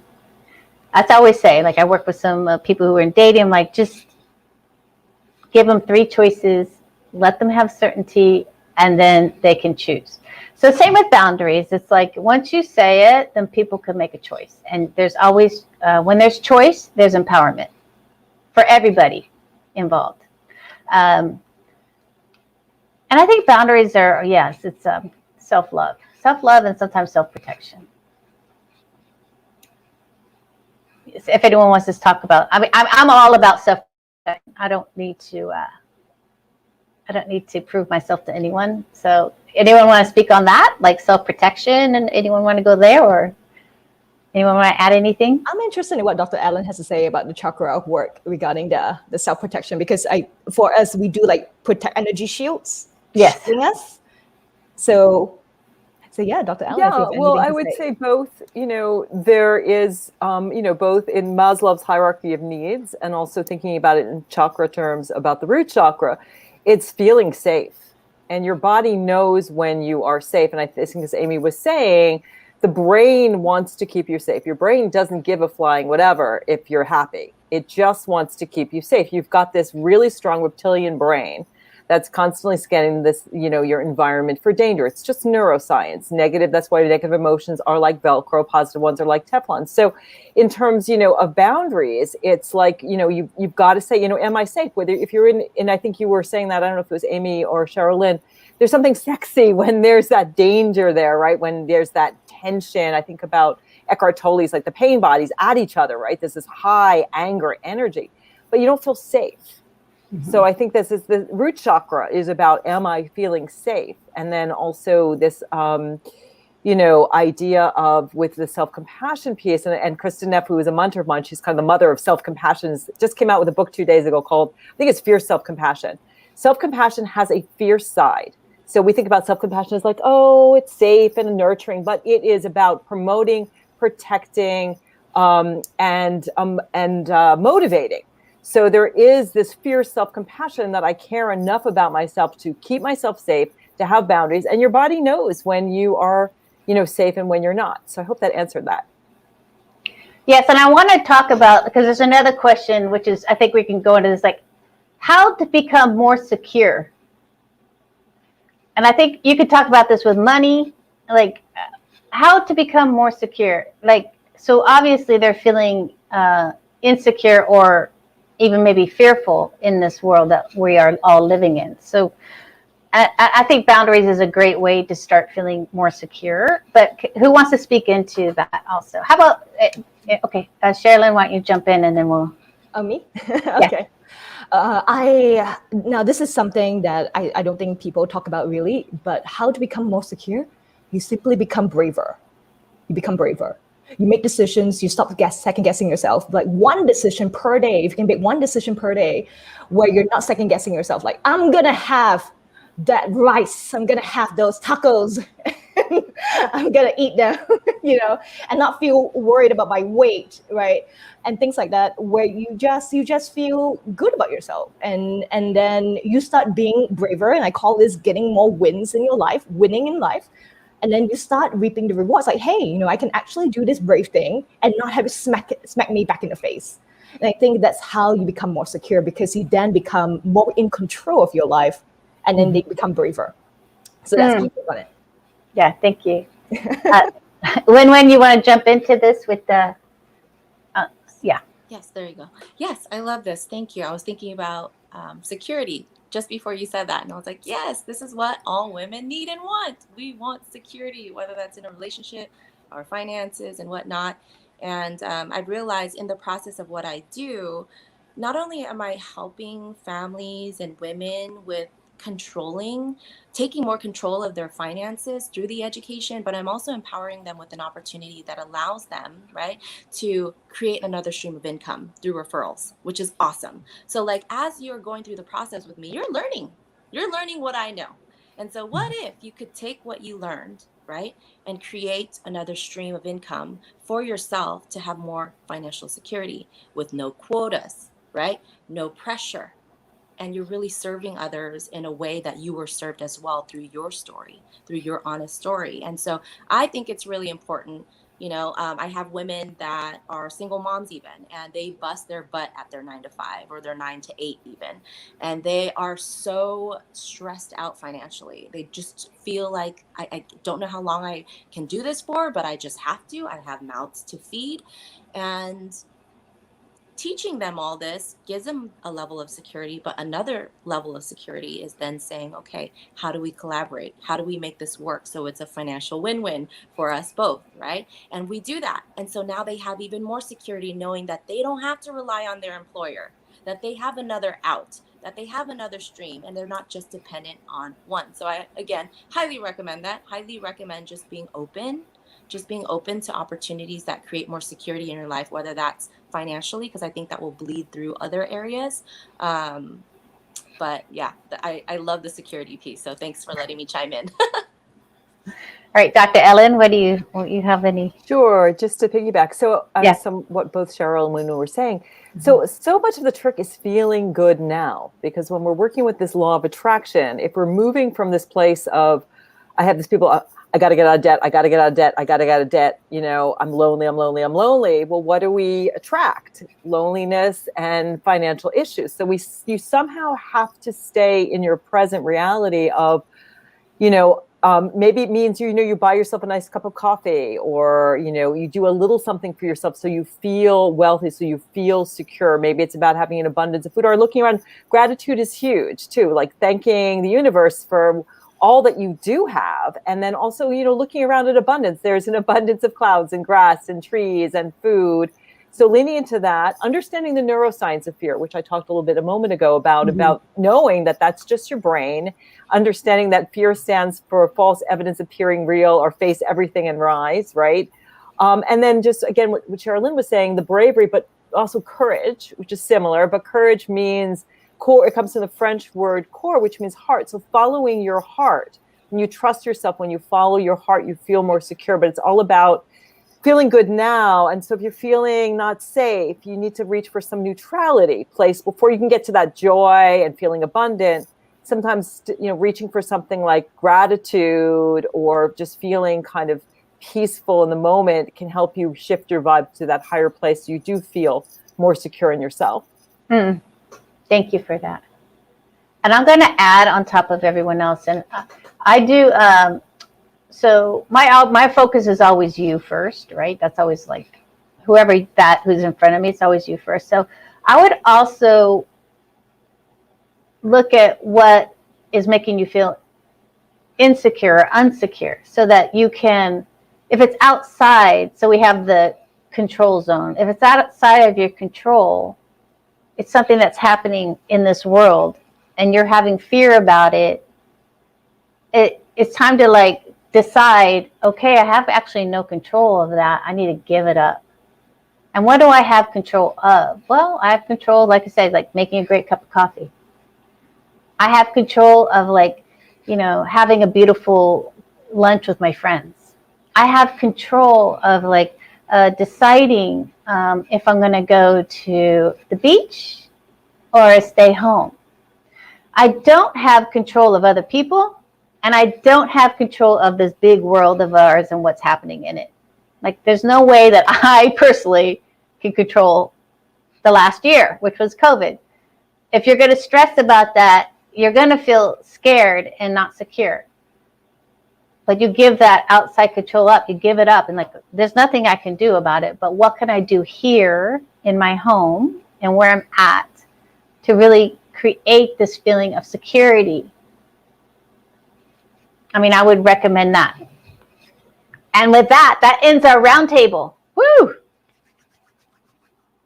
That was a beautiful roundtable. So what's going to happen next? Because I know that Win-Win she jumped in here real quick, and I thought this is a perfect expert to talk about money.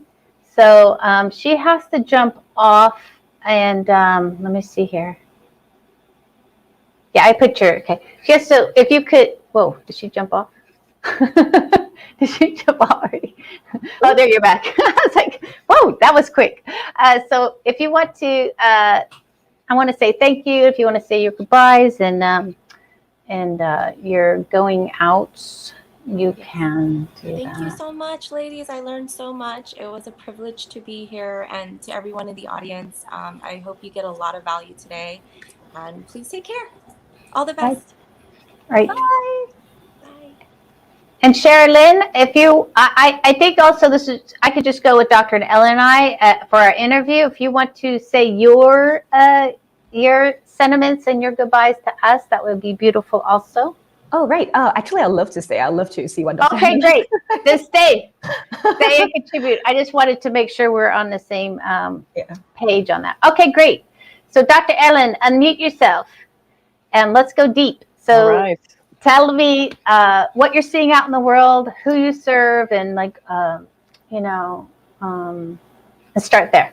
Yeah. So what I'm seeing out in the world is that we all have hit reset, right? COVID has given all of us, this year of spending a lot of time on ourselves, with ourselves in lockdown. And now as things are opening up, there's still, as we discussed, a lot of uncertainty, a lot of fear out there. But there also is this great opportunity, and I think this is this opportunity to, remake the world. I think we've talked a lot about service. We've created ourselves to not go. There's no going back, right? But there also can be the sense that it's like kind of being in a snowflake shaker. It's like we feel a little shooken up, and we're not sure. We're kind of feeling wobbly, and so we have to really lean into some of that uncertainty, feel secure in ourselves, and trust as we're kind of taking our baby steps forward. And so who I serve, I primarily serve women in their 40s, 50s, and 60s. I would say my ideal client, most of women are looking at 50 and they're going, you know what, I'm successful, but I've been climbing this ladder of success, but it's up against the wrong building, which I think all of us have sort of said, like we've gotten into careers, relationships with, you know, a significant other or money or whatever. And it doesn't feel, we don't feel okay on inside. On the outside, everything can look really awesome. Mm-hmm. But inside, we feel like in my relationship, my marriage, it looked great on the outside. People were shocked. Like, I thought you guys seemed so happy and in love, but I was miserable. So with my who I serve is, you know, women who really want to make their next chapter their best chapter, and really taking a look at this idea of midlife crisis. It's not a crisis. It's this incredible opportunity to take a look at your life and make some significant changes so that you really can be happy and make your next chapter your best chapter. Yeah, I love it. Let's give up the midlife crisis. Yeah. Let's talk about what it can look like to have this new, you know, new way of being, and give up that midlife crisis jargon. Absolutely. Yeah, I think, I mean, myself as an example, I am just, you know, what I leaned into when COVID started is this thing that I call destination vibration, where I was going back to a time in my life where I was really happy. For me, it was all about dance and movement. When I was like 6 or 7 years old, I loved to dance. And then I was at this place in my life in my 20s before I met my ex, where I was going to dance camps and rainbow gatherings, and just sort of, I'm kind of like a bit of a hippie. So I started visualizing all of this time of being happy, and I superimposed it into my present and sort of into my future. And I attracted this amazing place that I live on a beautiful island in Vermont, and this amazing man. And so, you know, you can take everything that you've learned from your earliest memories all the way on up, everything you've done wrong, kind of put it in a blender and really attract what is truly going to make you happy and I think as we all do as coaches, right? Helping people get on that path that is going to truly make them happy. And it really starts with knowing yourself, loving yourself, energizing yourself, empowering yourself, and enlightening yourself, and doing what you need to do in relationships so that you can really thrive. Yeah. So can you talk about? Whoops, sorry, Amy. Yeah, you go ahead. Let me just quickly. Yeah, sure. Yeah. When you do that shift in energy, you went back to that beautiful time in your life, and you're 6. I'm a dancer too, so and you are in that energy. You bring it to the present. Well, how does that affect your mind? How does that actually physically help you? Because sometimes they're like, oh, that's woo-woo. But let's talk about the physicality of actually doing that practice, because I do that practice too with my clients. I love that. So can you actually tell us the physical part of that? Yeah. And just to say too, woo-woo, because I know you're starting to study Reiki. So I have more degrees than a thermometer, but you know what? We're proving that woo is true. You know, there are studies now about things like Reiki, and we're realizing quantum physics, but to address that. So your thoughts, your stories you tell yourself, your daily thoughts, we have like 60, 70,000 a day. That's your blueprint. Your emotions are your power. So if you're thinking about, I'm building this spaceship and then I got to get this rocket fuel, that your emotions are your energetic power. So as we were saying earlier, if you're vibrating in this low vibration of fear and anxiety and worry and stress, that's what you're going to attract, because you know, like attracts like. So the way that it really works is the energy, the emotion. So when I'm dancing, I'm just joyful. You know, when I feel like dancing, everything's right in my life. And so I'm resonating with this very joy, love, you know, really feeling good physically. And so I'm attracting that in my present reality. Mm-hmm. So emotions also, you know, are also your GPS device. So in the same way, if you're feeling not so good, then you can ask, what is it in my present reality that, I think, as you were saying earlier, what's happening in my life that I want to shift? What choices am I making that are bringing me down? Maybe I don't want to hang out with that person anymore. Maybe, you know, after COVID, we've learned things. A lot of women I know, they don't want to drink anymore. We all kind of leaned into this wine, right? And then realized, I don't like the way I feel when I eat this way, drink this way, act this way. So when your emotions are not resonating, you're not feeling good, when you're frustrated, angry, fearful, then you can also look at your stories, look at your actions, look at your beliefs and say, what do I want to shift and change in my mindset and in my behavior so that I can vibrate at a higher place? So again, your thoughts are really that blueprint that's laying the groundwork, and your emotions are really the power that's pulling you into the next level that you want to be at. Yeah, beautiful. Sherilyn, you have a question? Yeah, that was totally in line with what Dr. Ellen just said. So, yeah, so actually, I want to know, and I'm sure some other people want to know, but I want to know, how did you use, like, your thoughts, right? You manifested this guy that you're engaged to. So could you tell us what happened? Yeah, well, I think that I was, remembering particularly the time before I met my ex, when I was feeling very authentic, very good, going, again, I'm a hippie at heart, just going to lots of gatherings and all about sort of, peace and love. And I really, the funny thing is, I really was kind of manifesting. I wanted a community supported agriculture. And my man is this amazing master gardener. We have a 36 by 26, that's great. Basically a mini farm out there. And I wanted someone who was successful and spiritual and loving. So I was resonating myself with, first of all, and the big piece of that too, that I haven't talked too much about, is that self-love. So through my PhD, I really learned about self-compassion. It was self-compassion and body image in women was the topic of my PhD. So I started to really love myself.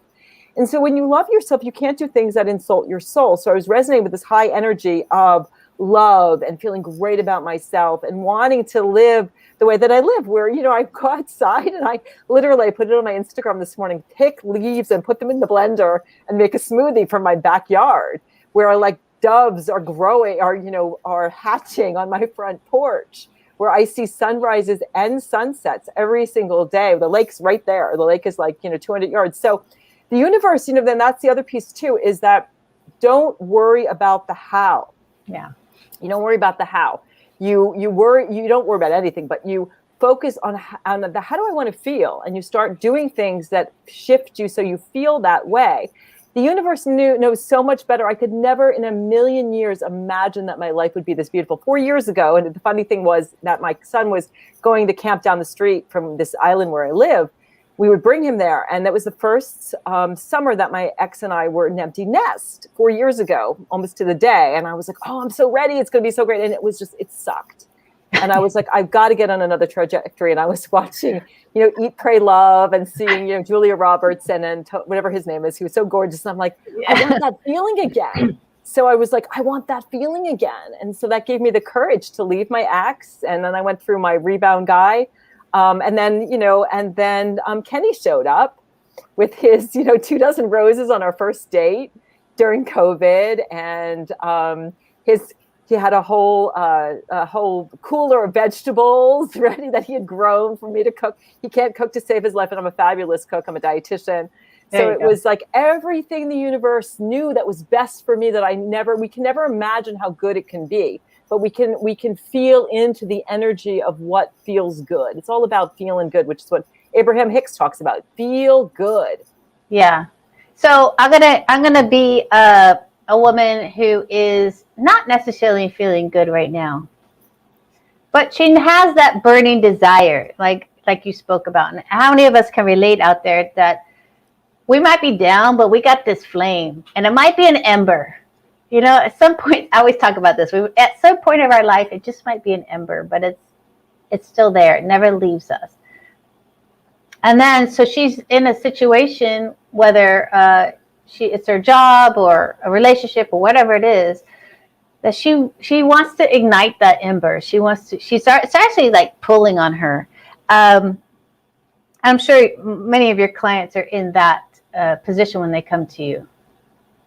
So what would you suggest they do? Like, what kind of questions or what kind of thoughts or what kind of possibilities are out there? And what are you seeing in women over 50? Is there a mindset that I'm too old, it's over? What are you seeing kind of in that realm? Yeah, gosh, that's a many faceted question. So, the first piece of that question, what I have my clients really do is, first of all, really know yourself. So I do a lot of psychological tools. If people are interested, feel free to reach out. You just can Google Midlife Whisper and contact me. There's lots of tools out there. Know yourself and see, am I in alignment?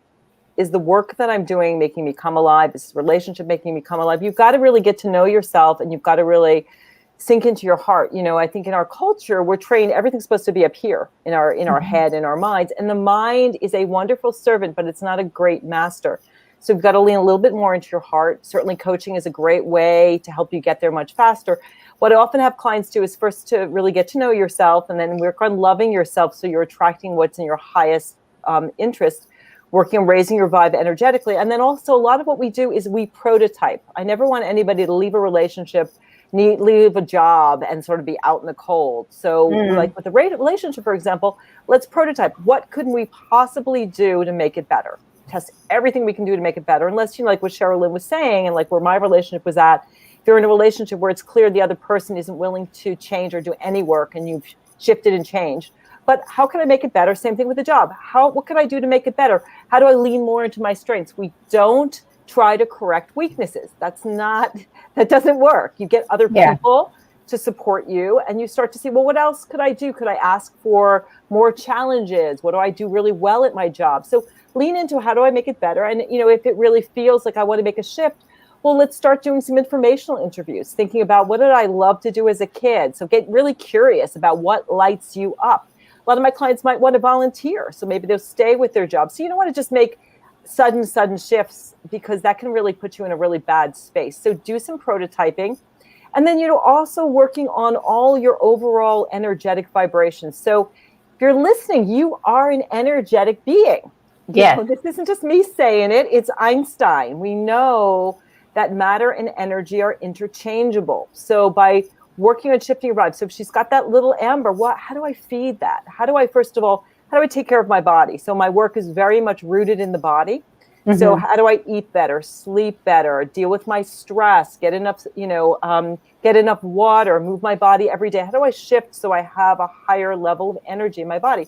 How do I shift my mind? How do I shift my thoughts so that they are nourishing and positive, and my blueprint for going forward? What are the old stories that are moldy that I can really, shine a light on? How do I connect with my emotions? So doing meditation to connect with your heart, which is really that divine energy, which is love is the highest energy. And how do I connect with love? What's going on again with relationships? Do I have supportive people in my life? If not, how do I find those people?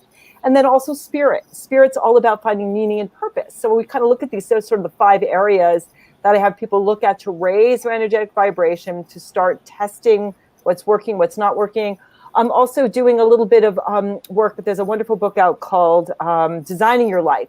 So having people, basically go through your day and look at where is my energy high in my day, categorizing your whole day, where is it low, and when am I in flow, this state where I'm being challenged, I can meet the challenge, and I lose sense of time and space. And then, of course, there's the whole law of attraction piece, which is ask, believe, and receive. People don't ask. I know. It's like ask for more money, ask for a great guy, ask for a wonderful health. And again, and then their whole second piece, Amy, is I am almost 60 years old. And I am super proud to say that, because I look at my body, I look at myself, and I look like my hair is gray, but I silver. I like my silver hair, but I feel fabulous, and I'm strong, and I'm svelte, and I'm sexy. And so this whole, again, these ideas that there's somehow you get to a certain age and there's an expiration and everything's downhill. Well, that's what's going to show up in your life. So I'm really feeling like midlife can really be one of the best times of your life if you are skillful and you raise your vibe. I would like to add on a little bit to what Dr. Allen is saying, because I recently got engaged too. Yeah.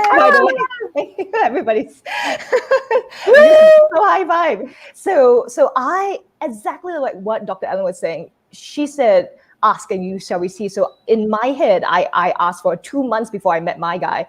I said, I'm going to find a great guy. I'm going to take my dating life seriously. And then 2 months, there were 3 guys coming into my life. I think I manifested all of that. 3 guys coming to my life. And I looked at all of them and I thought, this is a great problem to have.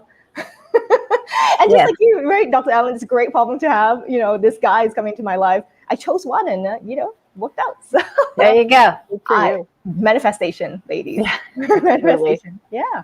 So, and I want to talk about, because I want to say that I'm 52. So I'm with you on that. You look fabulous. I feel You do fabulous. not look 52. I do not believe that for a second. Yeah. What youth formula do you drink? I'm 52, and I do believe it's because of my energy and vibe, and I'm a dancer and all that too. But it's when I had lost my fiance, he passed away, and when I had that stress and loneliness, I definitely looked different.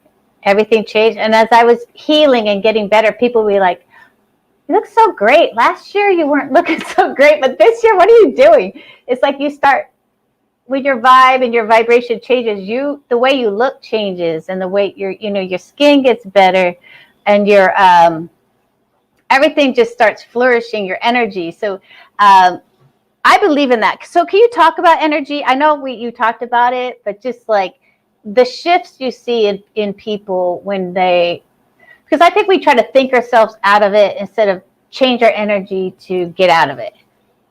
Yeah. And just to say too, and part of the energy work too comes to also what fuel are you eating? And so people always have the question, there's so much diet. I've been a dietitian for almost 30 years, and it's whole foods, plant-based. That's it. It's the one diet that does it all. And, you're in LA, Amy, so you must, Yeah.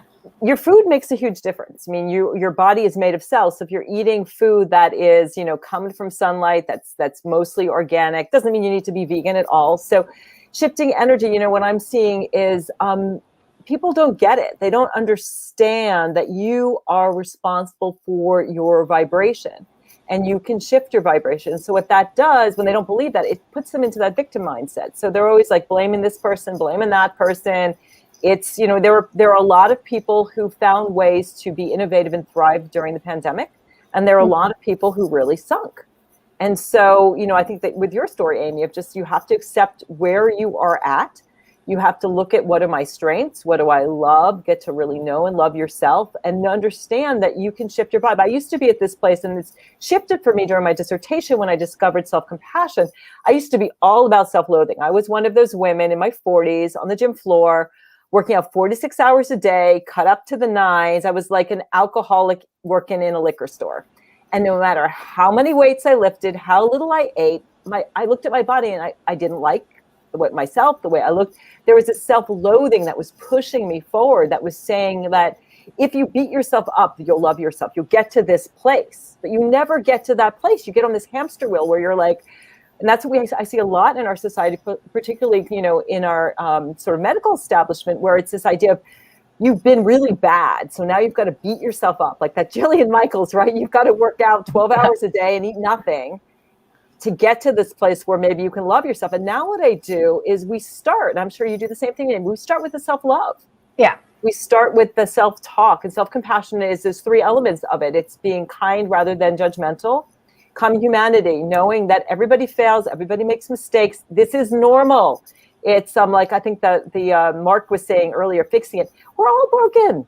I'm wicked broken. I got lots of problems, but that's where the light gets in. The cracks are where the light gets in. And the third element is mindfulness. I don't think we've talked much about mindfulness this afternoon.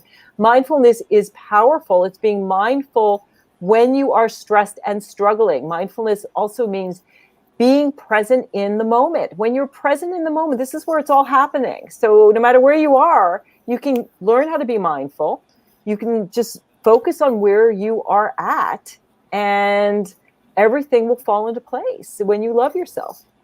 Mm-hmm. So powerful. Many of us are so far ahead in the future or the past, or back in the past. This moment of, and we use time for the excuse to do something or not to do something, right? So but where we are in the present moment is just where we're at. So, are women really obsessed with time, do you think? Do you think that's a big thing for us? Yeah, I think we're all obsessed with time. But here's the thing, time doesn't actually exist. It's a construct that was created by human beings to help them organize their life. There only is the ever-present now. Yeah, I see a lot of people struggling with time.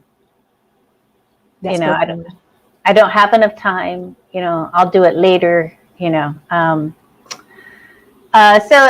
Dream On Please says, it's also scary how we are most of us, we might live our lives and not know what something is wrong to be trauma. So it's also scary how most of us might live our lives and not know that something is wrong if it's trauma, mindfulness, or self-love. So yeah, I mean, I lived that way up to like 32. Then I got married. Like I did. Once I got married, reality set in. I was like, I got some learning to do because this is not where I want to be. But I think that I was living in this bubble of like just reaction to reaction, survival, like just doing stuff because someone told me that's what you do. Like, and in that journey of like mindfulness, self-love, and realizing trauma is like, it's usually done in these moments of uncertainty and unknowing, right? And that's like a good place to start. That's where I started seeking help because I was in such pain. Yeah, trauma's tough because, we have to understand that so much of our behavior is self-protection that we created when we were, 7 years old.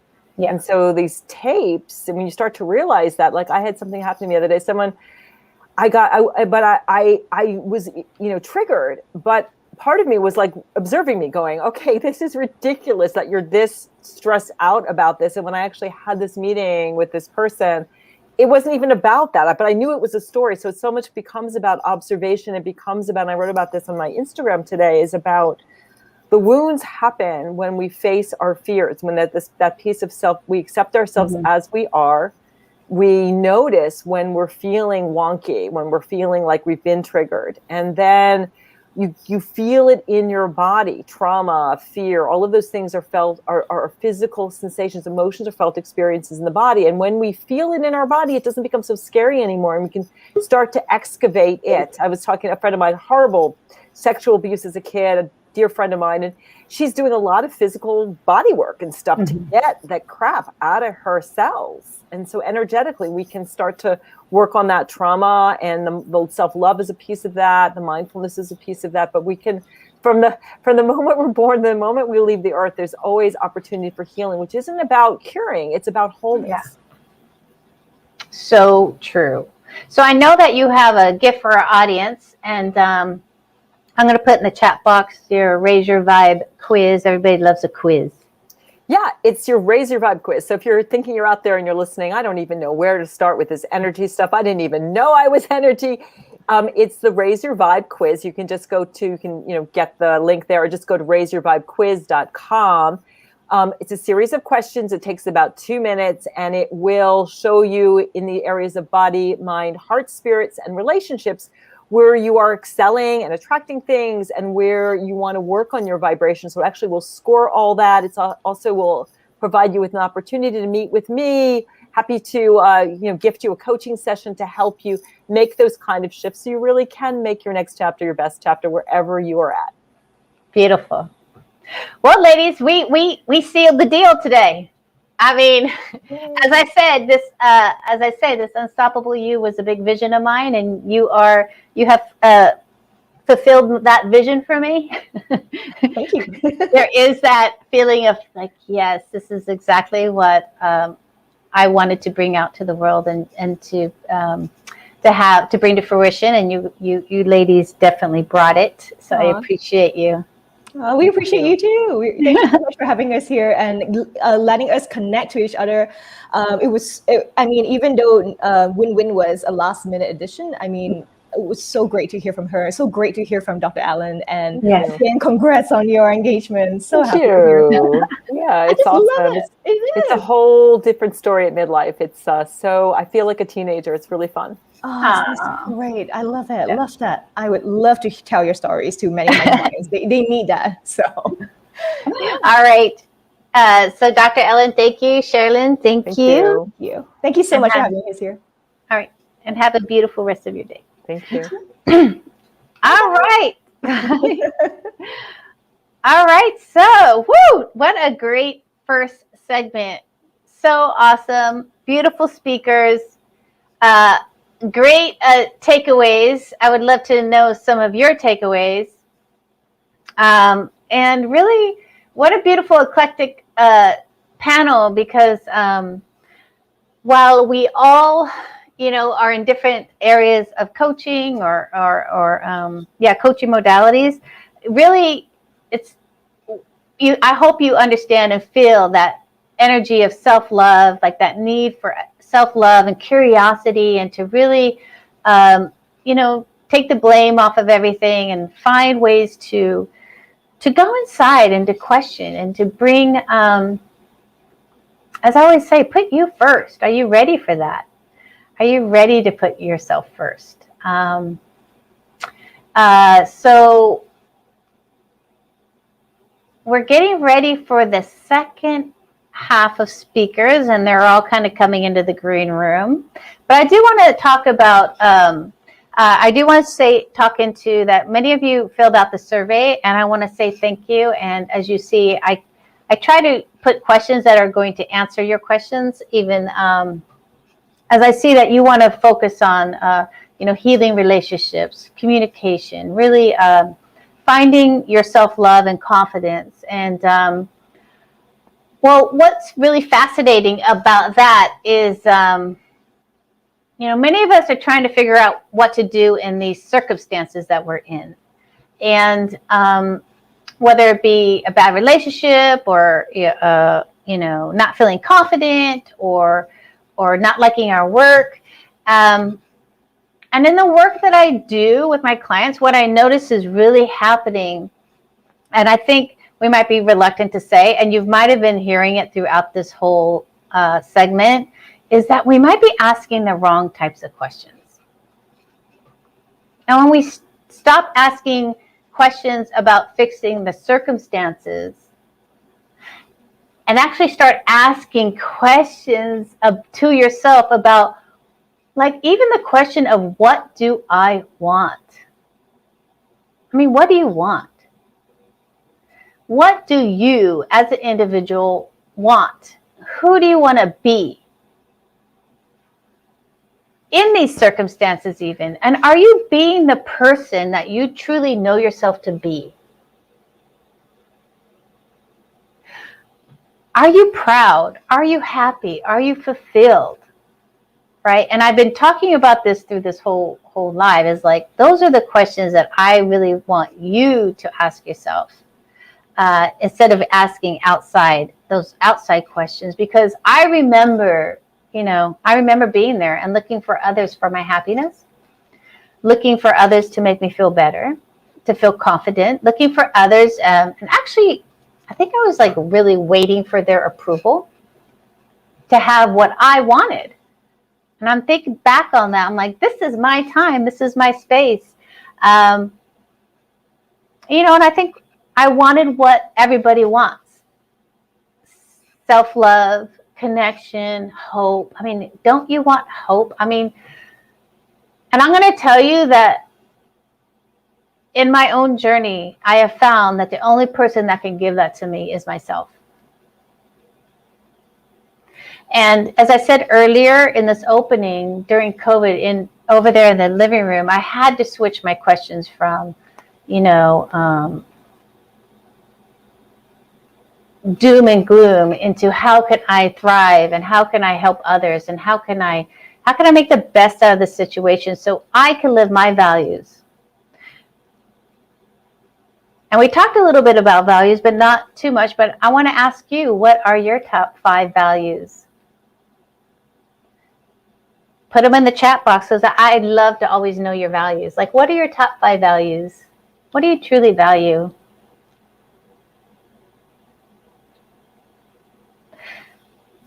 And I also want to ask, how many of you feel deep in your soul that you are ready for so much more? You have that ember, or you have that flame, and it's like pulling on you every morning. Who can relate to that?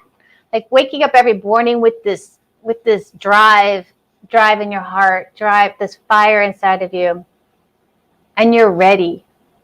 You're ready to stop giving your life away to circumstances and start really making choices and decisions that are best for you.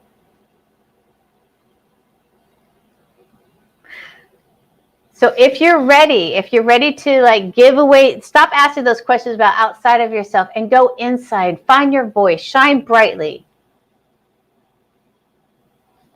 If you're ready for that, I want to know, put me in the chat box that you are ready to like really shine brightly, because I'm so ready for you to have that inner strength, that deep connection of self. Just knowing that, yeah, whatever happens, I'm going to be okay. I'm going to be okay because I love myself. I have that inner strength. I know what I'm capable of. I know who I want to be. Are you ready? Is this your time now?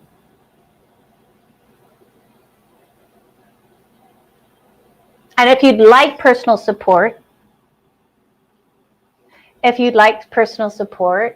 to identify what's really holding you back and to really go to those possibilities that are in your life, go to those beautiful moments of your life that you are ready for, go to that vision in your life that you might not have right now, but you truly desire and you want. And if you're ready to start that relationship, that business, you really start ready to show up as yourself,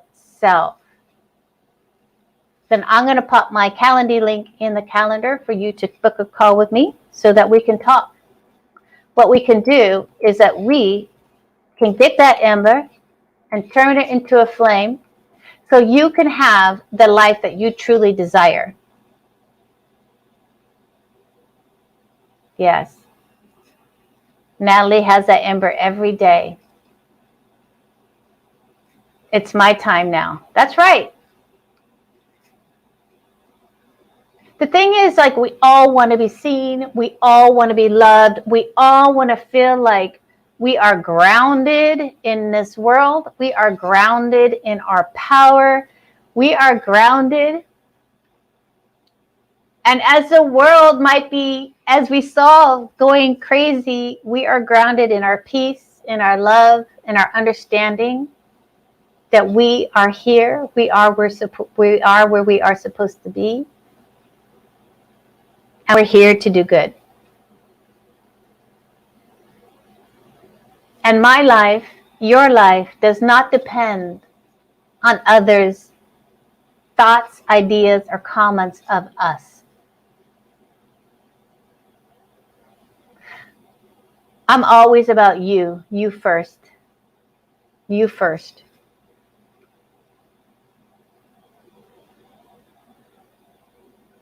So I put the link there in for you. I have some time later on today and some tomorrow, but over the next, I think 6 days, you can go ahead and book a time with me and that we can have a conversation.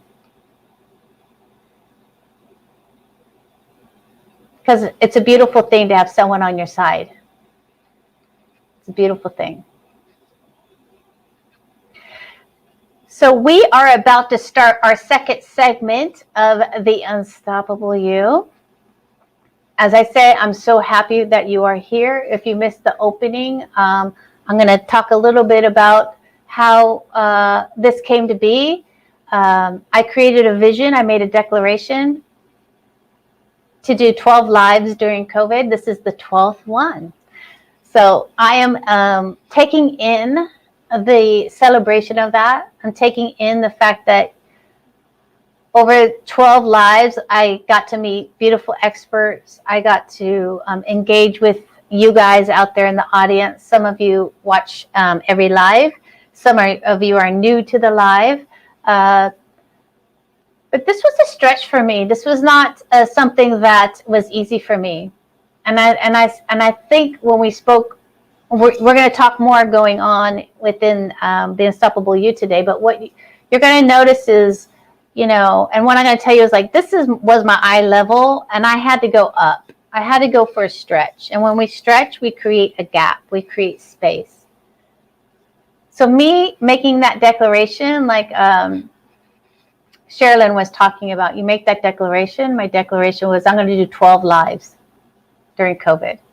That declaration was not where I was at. As I said, I was sitting in my living room in fear and loneliness. And like, I'm all alone here. Who else is alone?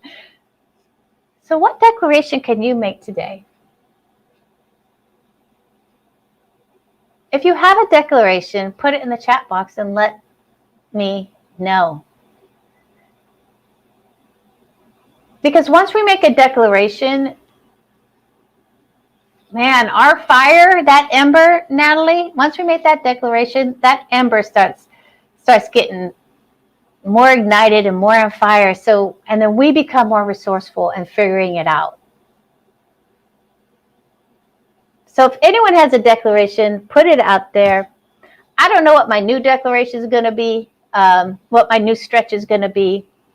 But this was a stretch, the Unstoppable You, and it was a beautiful opportunity, as I said, to grow and to get to know a bigger community of people and to grow my community. And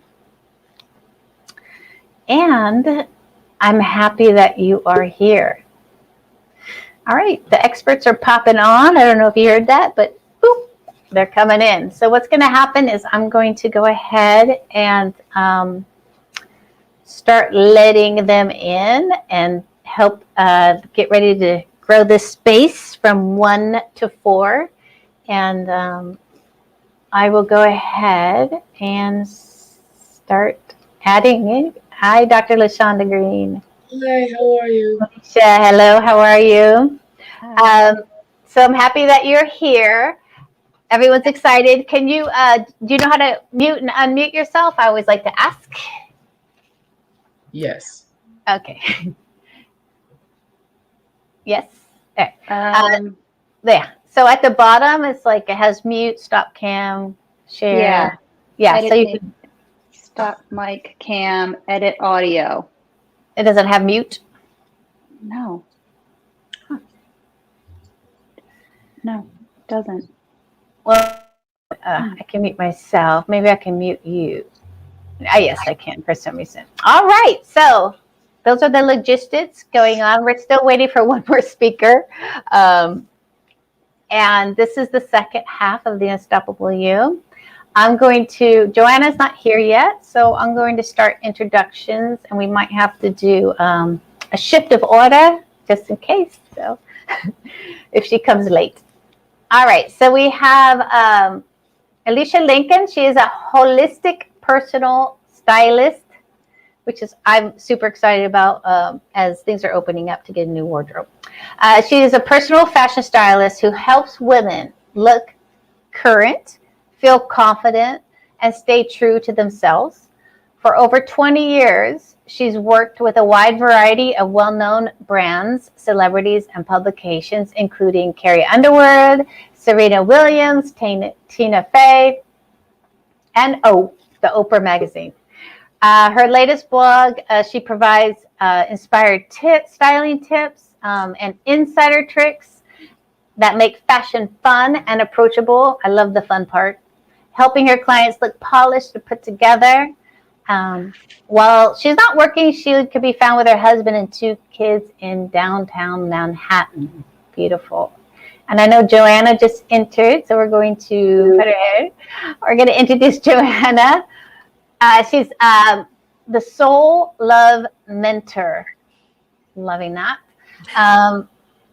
She's a founder of Ecstatic Intimacy. She's smart, sexy, a little bit spicy. We love spicy and sexy and smart. So you're in the right place. You can't miss her passion and warm, playful style that both entertains and inspires. No other person on the planet possesses the experience, expertise, and ability to transform lives in quite the way Joanna does. She artfully and professionally mixes male and female dynamics, leadership training, spiritual awakening, engineering, and even Tantra, along with a whole lot of love, because without love, where are we? To lead singles and couples who hunger for deeper love and more intimate pleasure, to find and create soul-to-soul relationships where love runs deep and passion stays hot. I'm so ready for you, Joanna, as a single dating person and COVID with it opening up. So ready for you. Oh yeah. And then Dr. LaShonda's here with us. Welcome. She has an MBA and is fully licensed clinical psychologist. She is hashtag 365 Do It Afraid Outlook, where she is emboldened with a passion for inspiring others to gain access to their value-driven life. She's a mental health clinician with a business acumen that possesses a kind of tenacity and ferociousness that'll change your life and the way you do business. Beautiful. Thank you. And all those words, all those sexy words I get to use with my with my articulation. Articulate those words, okay?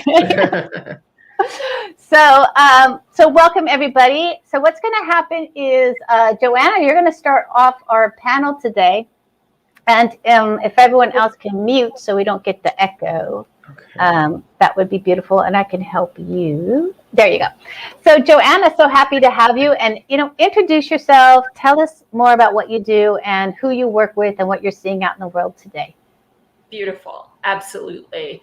And, it's amazing. You talked about love. And so who I am, what I do in the world is really passionate about love, about intimacy, about authenticity and ecstasy.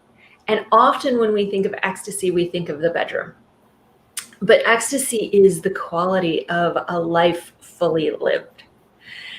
And I certainly know the journey of life not fully lived.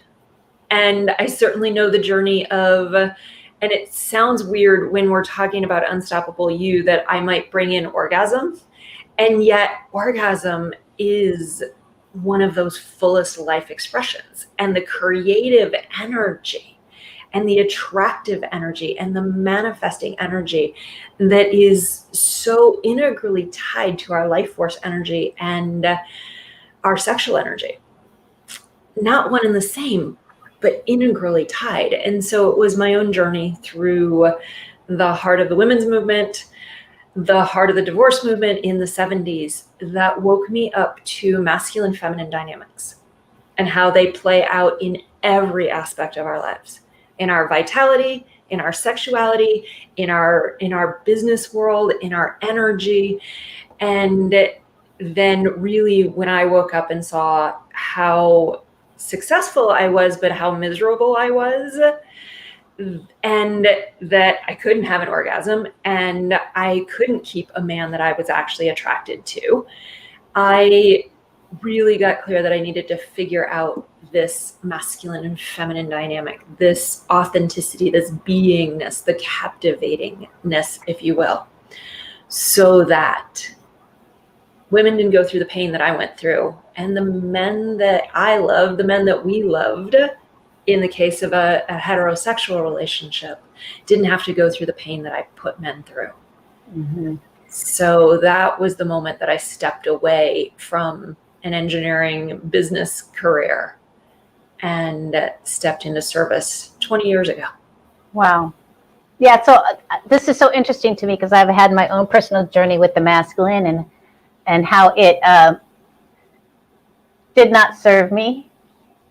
So can you speak about that? Like what is this masculine that does not serve us but also can serve us? Like, oh yes. So let's speak about masculine and feminine and the fact that they are energies. Very quickly, it's common to make an association that masculine and feminine is gender. So first I want to say they are energies that exist within all of us, regardless of where we are on that gender spectrum, regardless of who we're attracted to, regardless of the type of relationship.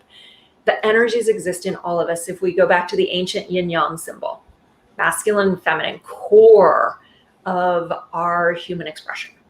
So with that being said, then if we look at the two pieces, the masculine energy and the feminine energy, the masculine energy is the get shit done energy. It is the produce a result, drive to a goal. It's competitive. It's assertive, it's directive, it's decisive. And all of those qualities are great as long as we are authentically in line with them. And I'll talk about feminine here in a second, because this energy here in this body is corely feminine. But back in my corporate days, when I was proud of outmanning the men, I would have totally thought that core predominant energy was masculine here, because we all have those energies. And for most of us, one is predominant and one is secondary or complementary. Not always, and often it correlates with gender, but again, not always. So what's important is finding what's authentically true for you. So I was out of alignment. I thought I was that, give it to me and I'll get it done. And then some. So that's the masculine energy. It's a penetrating energy. It is an energy that comes off of the body. And my apologies, I thought I just... Okay. It's an energy that comes off of the body, driving forward. So feminine, in contrast, is the creative, expressive. It's surrendered. It's vulnerable. That does not mean powerless. It is the magnetic, radiant energy in the universe. It is the collaborative and connective energy. It is the receptive energy. So all of those energies. So how do you be receptive? How do you be magnetic? How do you be vulnerable? How do you be creative and be a professional, respected woman? Yeah. And one of the questions and one of the resistances that comes up. But back in those corporate days, one of my bosses called me a bully. And I was like, what? I couldn't comprehend it because it didn't fit with my model of myself. But what happens is we over and underuse that masculine energy. So core feminine, if we look at the yin and the yang symbol, there's a yang side and a yin side, but in the center of the yang side is a fully enclosed circle of yin. In the center of the yin side is a fully enclosed circle of yang. The yin cannot be all of, and I'm going to use the female pronoun right now, all she is without that yang. And the yang can't be all he is without that yin. The problem comes in if the yin circle is this big, inside the yin, the circle is this big by nature. Let's call it 80-20, 75-25. But I had it so wide open that the yin was completely obscured. And there's where the bully showed up, because I thought I had to prove something and be something. But what's really interesting is that very often with women, and this happens with men as well, but let's stay focused on the feminine right now, is that I had that masculine wide open. But then it's really interesting that if we looked at that like a regulator valve, it's way open or way closed. Simultaneously, me and so many of the women that I work with are the ones that say yes to everything. They're the bottoms of the priority list. They have no boundaries. They have no access to that no. And therefore, they actually become even more exhausted and even more resentful and frustrating because we're taking on too much. So we're not using the yang and we're overusing the yang. And then we're left depleted, frustrated, often lonely, and quite often less sex life than what we would actually desire. So. Yeah, so I want to speak a little bit into that, and then how do we embody more of the feminine if that's what we want? Because I grew up in 70s, 80s, and 80s it was like the women going to work. We had this thing. Oh, I'm gonna have to mute you for a second, bring you back on. We had this idea that, the feminine, the woman was weak and the men were strong. And then if we go into the workforce, we got to be that. We got to shift into that to be that. And to be honest with you, many women weren't taught to respect the receiving, the love. It was thought of as weak. And if we do it, we're going to be treated like a doormat. So we have to fight. We have to be as. So can you speak a little bit about that history, and then like how can we start shifting out of that and really start, opening up and getting into our feminine power and like that feminine energy? I'm going to unmute you. Sorry. I have to. Yeah. Yeah, absolutely. And you're right. Like I was born in the 60s, grew up in the heart of the 70s, and the expectation that was programmed into me that that like this is what a strong, powerful, independent woman does. And if you don't do that, then almost shame on you. And so that conditioning was super strong. Now, the truth is, when I talk about the evolution of relationship, there was a time, no question, like, and we still don't have all of the privileges that we deserve, like are innate. It's growing. But if we go back to the 60s and 70s and earlier, like that was the beginning of the change. So we had to go through, I do believe we had to go through this process in history of claiming and discovering the full capacity that we have. And then the question that I ask so many women is, are you happy?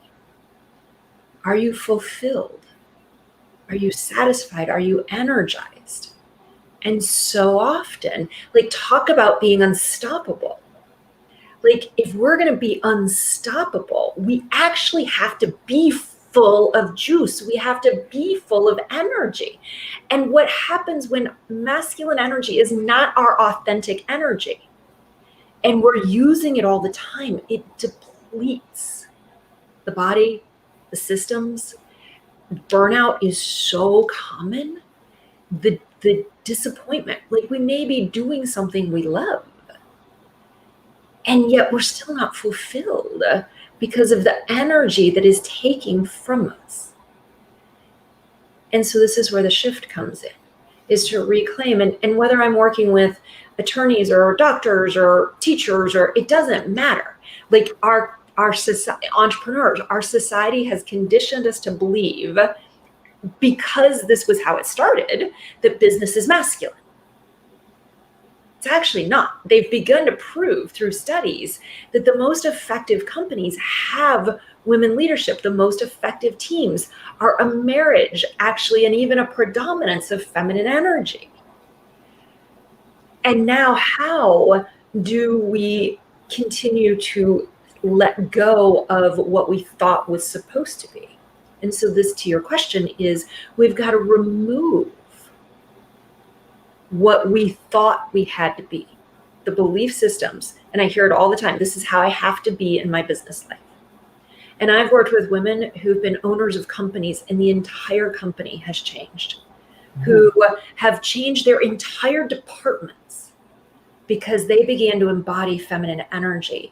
And the ripple effect, I have goosebumps almost on that one. It's like the ripple effect when we find that authentic being, which allows the rest of those that surround us to also be authentic, the dynamics will shift and the effectiveness of everything that we do changes.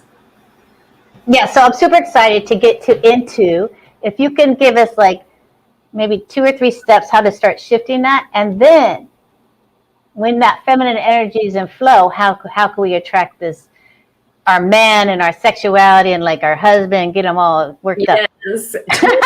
Because so yeah, I was beginning and I wasn't super clear with it, but what are the 1 or the 2 steps? Like the first step, and this seems obvious but not, is, or maybe what seems obvious, and what I did initially 20 years ago, there weren't people teaching this 20 years ago. I figured out what I thought feminine looked like, and I put a feminine mask over my masculine mask. So the true authentic feminine was back here. The masculine mask, oh, this is what feminine does. This is how feminine behaves. So then put that persona on. So I'm actually not going to give you tools to put another persona on. Right. Because the authenticity is underneath it. So the number 1 step is to get rid of everything that says it's not okay to be me. Well, actually, if I go back to step point 5, is first figure out what's your authentic energy. And this is one of the things that people will have a chance to go look at is, what's my authentic energy? And then once I know what my authentic energy is, am I living my authentic energy? Because I discovered mine wasn't living it. As it sounds like for you, you discovered yours weren't living it. We got to bring living and authentic into alignment. And the way that we do that, now go back into the steps, now that you know, is to clear out everything that says it's not okay. So where it's it's weak, it's pathetic, it's powerless, it's doormat. If we believe that, then there's no way, no matter what we try to do, we're ever going to actually fully embody it. So clear out all of those pieces, then just slowly begin to discover and witness. What's it like to witness someone that's powerful and feminine? What's it like? And then step by step. Oh, when I work with people, we work with the energy, we work with the presence, we work with how someone stands, how they walk, literally the voice and how we speak. The energy is different and the impact is different. Mm-hmm. So we're clearing out and stepping into and rediscovering what is truly us. And that leads to the magnetism. That leads to when the light of the feminine comes on, it's like, who is that? And it doesn't even have to be sexual. It shows up. This is why it's so important, from the bedroom to the boardroom and everywhere in between. Who is that? We draw in clients, we draw in supporters, we draw in those that see and celebrate that light. And there's also a fear that we won't be celebrated, we'll be disrespected, or we'll be taken advantage of. Again, finding the safety to trust that feminine and trust yourself in it. But the magnetism becomes so strong that the support and the energy will be I see women say it all the time, like, oh my God, what's happening? The people that are showing up, the attention from men, the way I'm being asked out, the way I'm being treated, and all of a sudden I'm actually receiving it. I like to often say the mantra of the modern day woman, no, I got it. The mantra of the happy woman, thank you, as she receives. I love that. I'm a receiver. Practice for many. Yeah, because I think it's interesting because I always get a lot of questions from the audience. I'm just going to kind of combine them into something like this. Is like they want to know how to find a partner. They're really want the steps, or they. So how can we shift them into you went into it already, but really give them something good. Yeah. So how do I find a partner? Be you. Like I talk about, there's 3 stages in the path of soul love. The last stage is the ecstasy phase. And it's what everybody's wanting. And that, my apologies, I didn't want that to happen again. The ecstasy phase of like, oh, there's union and there's connection and where do I begin and they end and oh, the bliss. And the problem is I can't take you right to ecstasy because ecstasy requires intimacy and intimacy requires authenticity. And so again, we're like, how do I have to show up? What do I need to do? How do I find him? All of this stuff that's external to us. And it's so often not what people want to hear. And believe me, I didn't want to hear it either. But what I can tell you is that I had to look back 15 years later. And thank God it was only 15 years because I work with people that are in their 60s and 70s and they're looking back over many decades. But to wake up and go, oh, it's not them, it's me. And the thing that we fall in love with is our humanness. We fall in love with authenticity. We fall in love with imperfection. We don't fall in love with accomplishment. We don't fall in love with this perfect image. The human connection happens in our realness. So in our beauty and our mess. So find what I call ecstatic authenticity. Know who you are, what you want, your turn-ons, your turn-offs, your desires, your boundaries. Have the relationship with you that is strong enough to honor all of that and express all of that. And no longer be willing to twist yourself into a pretzel, settle or sell yourself out for anybody or anything. And when you stop pretzel twisting, if you will, you become that captivating presence. People can't take their eyes off of you. They want to know you and connect with you. And then you're vibrating as you attract. You didn't go find masculine. You attract through your beingness the match because you're being you. And now they can see you. Yes. And I think you hit an important point, which is, we don't want to go find. We don't want to be doing the work. We want to just embody who we are. And the men love women that are they want to, woo, they want to really approach you and be there. But so,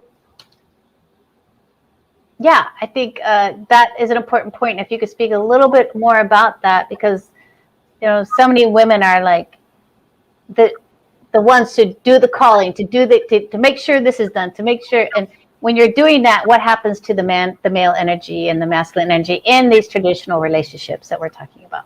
Absolutely. So where a woman has predominantly feminine energy and she is attracted to a man that has predominantly masculine energy, that's the dynamic we're talking about right now. And so notice masculine and feminine, the difference, the polarity. Masculine and feminine are like magnets. They're the opposite ends of the magnets. And when the two opposite ends come together, they come together and they stick. And it takes some force to pull them apart. But if we remember the days in school, we were playing with magnets, and you bring the two same sides, the positive side to the positive side or the negative side to the negative side, it's how fast can those magnets flip away from each other? They repel.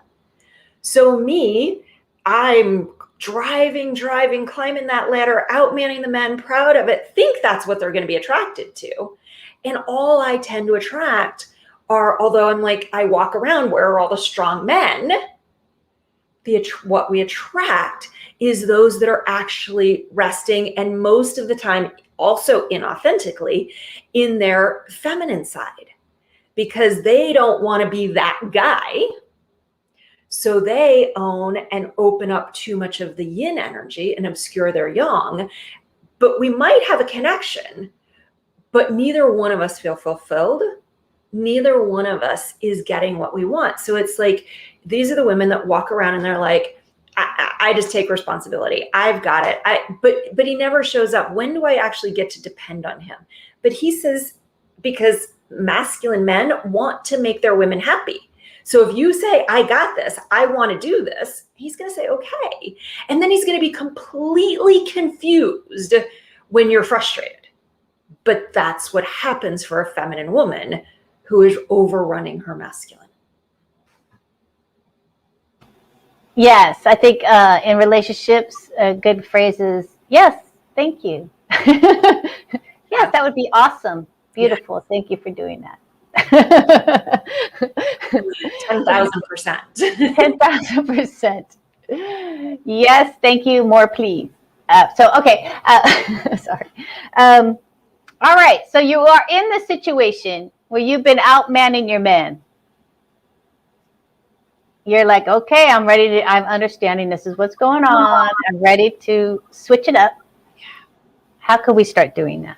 Yeah. Well, and this goes back to it's first, we got to clear out that it's safe, that it's okay, and begin to, by witnessing that it actually works, then we have the capacity. And at that point, it is beginning to explore. When I take people through this deep work and we ensure that they first know what that true energetic expression is, both masculine and feminine, then it will pick 3 qualities that they work with. What are the ones that, quote unquote, are going to make the biggest impact? Because if we approach this idea of femininity, of all of her different qualities, all of her different expressions, we're never actually going to go anywhere. So it's honing in, and this is, again, what these first few steps that in this soul love journey will take somebody through is, what are the things that are going to make the biggest difference? Now, they're also probably the things that are going to be the most difficult. Vulnerability, surrender, receptivity. Those are going to be probably 3 of the most challenging ones for anyone that has been outmanning the men, because those are not been our common energies.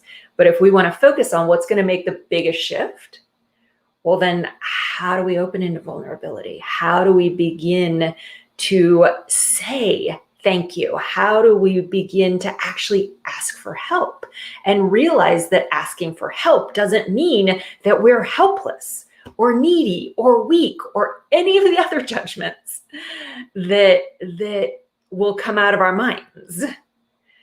And so that is the beginning of the opening. And what a beautiful opening. So I know that you have a quiz for our audience, and that you that could get them kind of started with. Yes. Okay. I'm gonna put it in the chat box for you. Okay. So the quiz where I said step 0.5 is find out what your authentic energy is. And so this particular quiz is going to take you through a variety of questions. And it's going to invite you to go underneath the conditioning, where you're safe, where you're respected, where you're honored, where the dates are amazing, the connections are extraordinary, they are better than what you dreamed of. Because if we settle into our fears, our protections, then we actually won't get the authentic energy. So this quiz, then pay attention to the invite at the beginning of the context and the framework to answer those questions. And then taking you through those life experiences will begin to show you what is authentic energy for you. And then you can look at, if that's my authentic energy, like me, it's like, oh, yeah, I really do want to be up against the wall being kissed, or I really do want to be asked out on that date. That's not how I'm showing up in the world. All right, what's my plan to shift this authentically? So that's the quiz that will help really get clear on what's that authentic energy. Beautiful. Thank you. Yes, because awareness, everything starts with awareness. Absolutely. There's a sign at my live events that says, bring the unconscious conscious and change happens. Beautiful. Well, thank you for that. We're going to, gosh, that was powerful. We're going to go on to Miss Lincoln. She's next. So I'm going to mute you, Joanna, and then I'm going to unmute. Okay, there you go. So I'm so excited for this interview, because I know we all need to redo our wardrobe and rethink our style. So, and I'm excited for this holistic personal stylist. So introduce yourself again and tell us more about yourself and who you serve and what you're seeing out in the world today. Yeah, thank you so much. So my name is Alicia Lincoln, and I got my start working on commercial shoots in New York City. I still live in New York City. I started styling back in the 90s, like the mid 90s. It was before anybody knew what the job stylist was. It was literally a BTS position before BTS. People weren't even talking about BTS, right? So I always had to explain to people what I did. I remember I met my husband's parents. We went out to dinner and they were just like, well, wait, what do you do? And I'm like, well, I shop. I help people get dressed, and I do this on commercials and on photo shoots for magazines and with celebrities. So did that starting in the 90s, loved it. It's so much fun, meet so many cool, interesting, different people, a lot of personalities. It's incredibly creative, and I am a creative person. So for me, style is not as much about the fashion and the clothes. Yes, that's fun, but it's really about who you are and expressing yourself. So listening to Joanna, it's just, I love it because we're clearly in very different fields, yet we're talking about the same thing. It's expressing who you are authentically. And we use the clothing as tools to do that. So for me, it's always been about creative self-expression. It's about, what can I put together? Curiosity, like how can I mix this and what's that going to create, right? So that's what really lights me up, gets me really excited. On photo shoots, they're not really interested in that as much. Everybody is there to do a job, right? It's a very professional setting. Models and actors, they're all there to put on the clothes that they have to wear to go do their job. So yes, it's creative for me and what I'm going to pull for them to wear. But I started doing some private styling while I'm working on shoes. I started working with everyday women. And what I started to notice with these everyday women was that they're all struggling to get dressed, right? So they're starting their day from this place of frustration, often relating to the body. So much of it relates to the body. I work very intimately with women. And I would say that 90% of the women that I know, this is in my business, and this is also in my social circles and with my family, most women have some issue with their body. A lot of times you don't even expect that person. You look at that person on the outside, on their Instagram, on their social media, you're like, that person doesn't have issues with their body. And then you find out it wasn't what you expected. So I'm seeing this pattern amongst successful women. Okay. So the women I'm working with, they're successful either in their business, either they're career women, or some of them are, successful in their relationships or maybe in their families, yet they're struggling and it's making them feel inadequate, right? So either frustration with the body, or then there's also the confusion. A lot of women start their day getting dressed and feeling confused because they're just like, I don't know how to do this. I never got the dressing lessons. That's what one of my client, successful CEO of a bank. Okay. So doing a lot of things really well in her life. And I'm working with her and she says, I never got those dressing lessons. And I'm like, I know so many people didn't get those dressing lessons.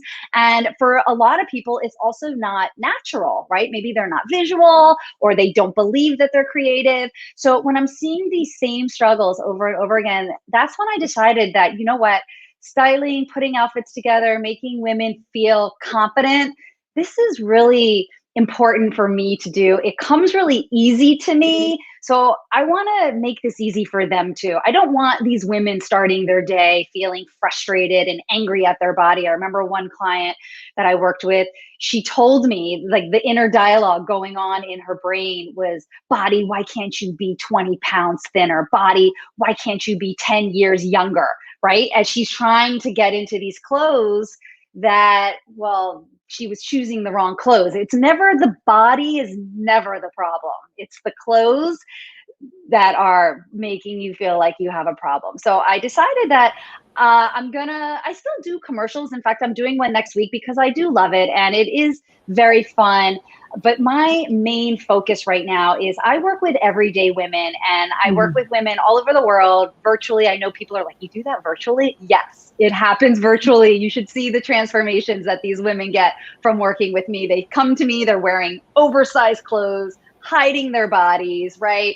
And then afterwards, they're showing their waist and they're showing up feeling confidence. And when you have this confidence, when it starts with what you wear, that spirals outwards into the way that you're showing up in your life and the way you're interacting with others. If you're looking to meet men, this is showing up how you're meeting men, right? That confidence spills out into all areas of your life. One of my clients told me how she felt more confident to be more assertive, right? She needed, so kind of like, the opposite of what Joanna was saying, this woman was very held back, hiding her body. Like I said, always wearing such oversized clothes and, a beautiful size 12 body, right? And just, feeling like she needed to hide. So the confidence that you get when you start your day from putting on clothes that energize you and they make you feel inspired and even fun, right? You can even have fun with what you're doing with your wardrobe. This is the part that I love to bring in. Let's just make it a little lighter. Let's bring in some more fun.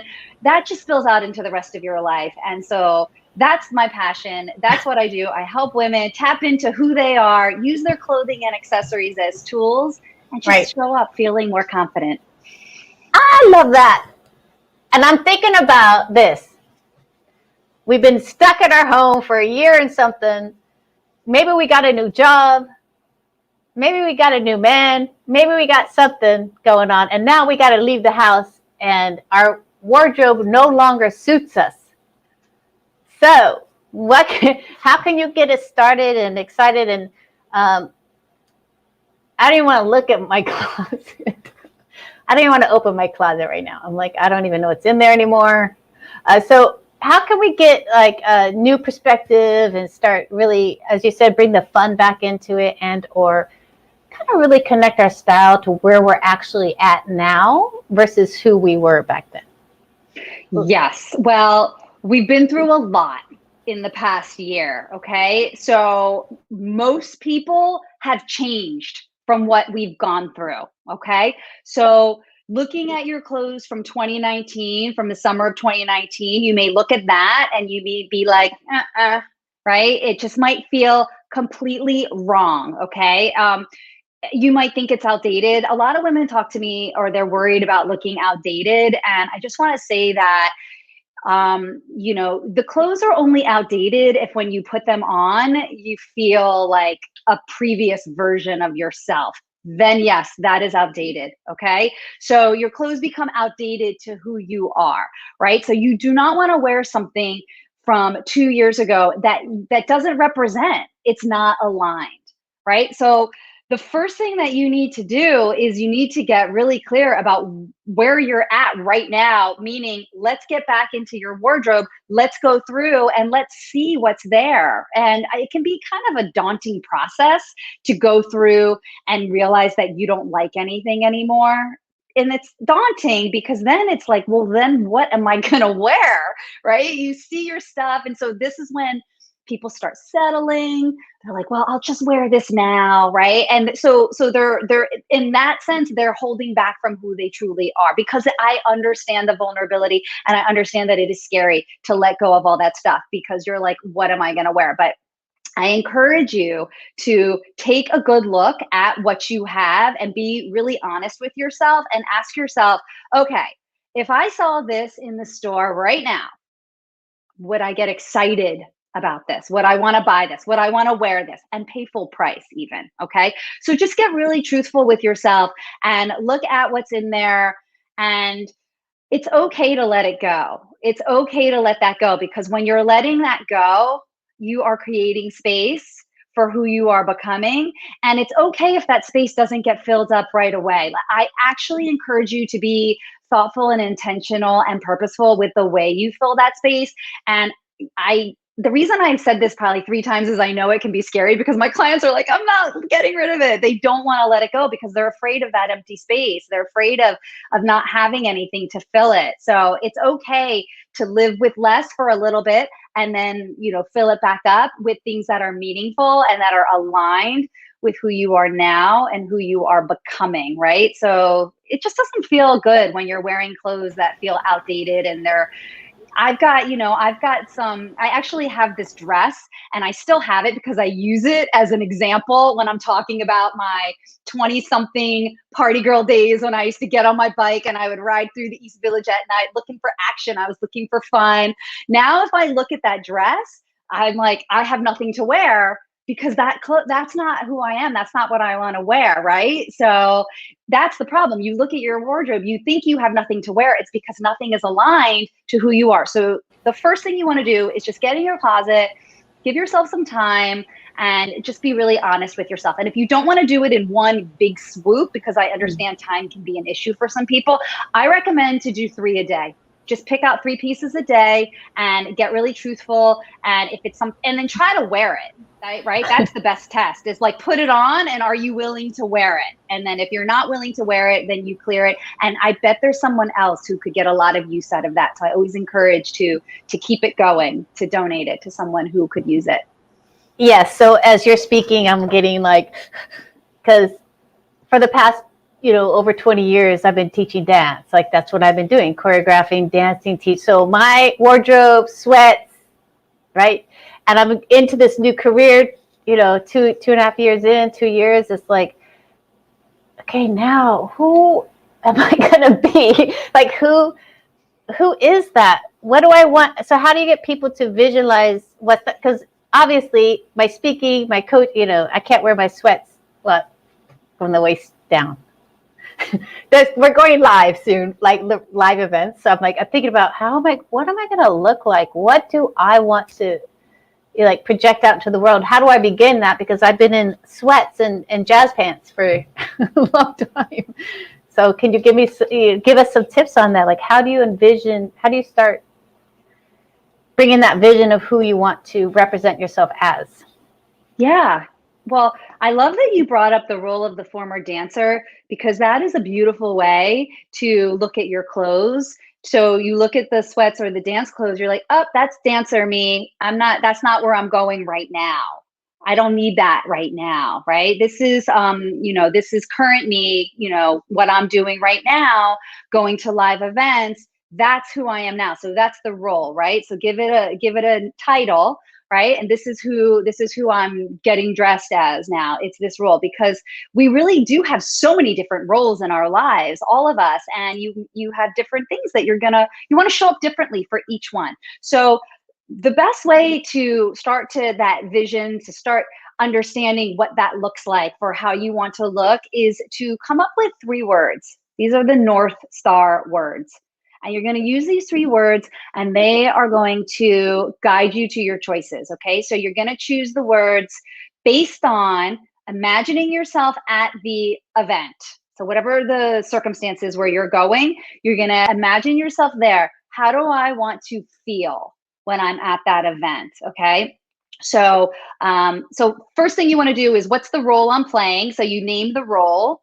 And then the second thing you want to do is you want to ask yourself, how do I want to feel at that event? You're going to come up with 3 words, 3 attributes. These are your North Star words. So you want to feel confident. You want to feel pro, right? You want to feel attractive.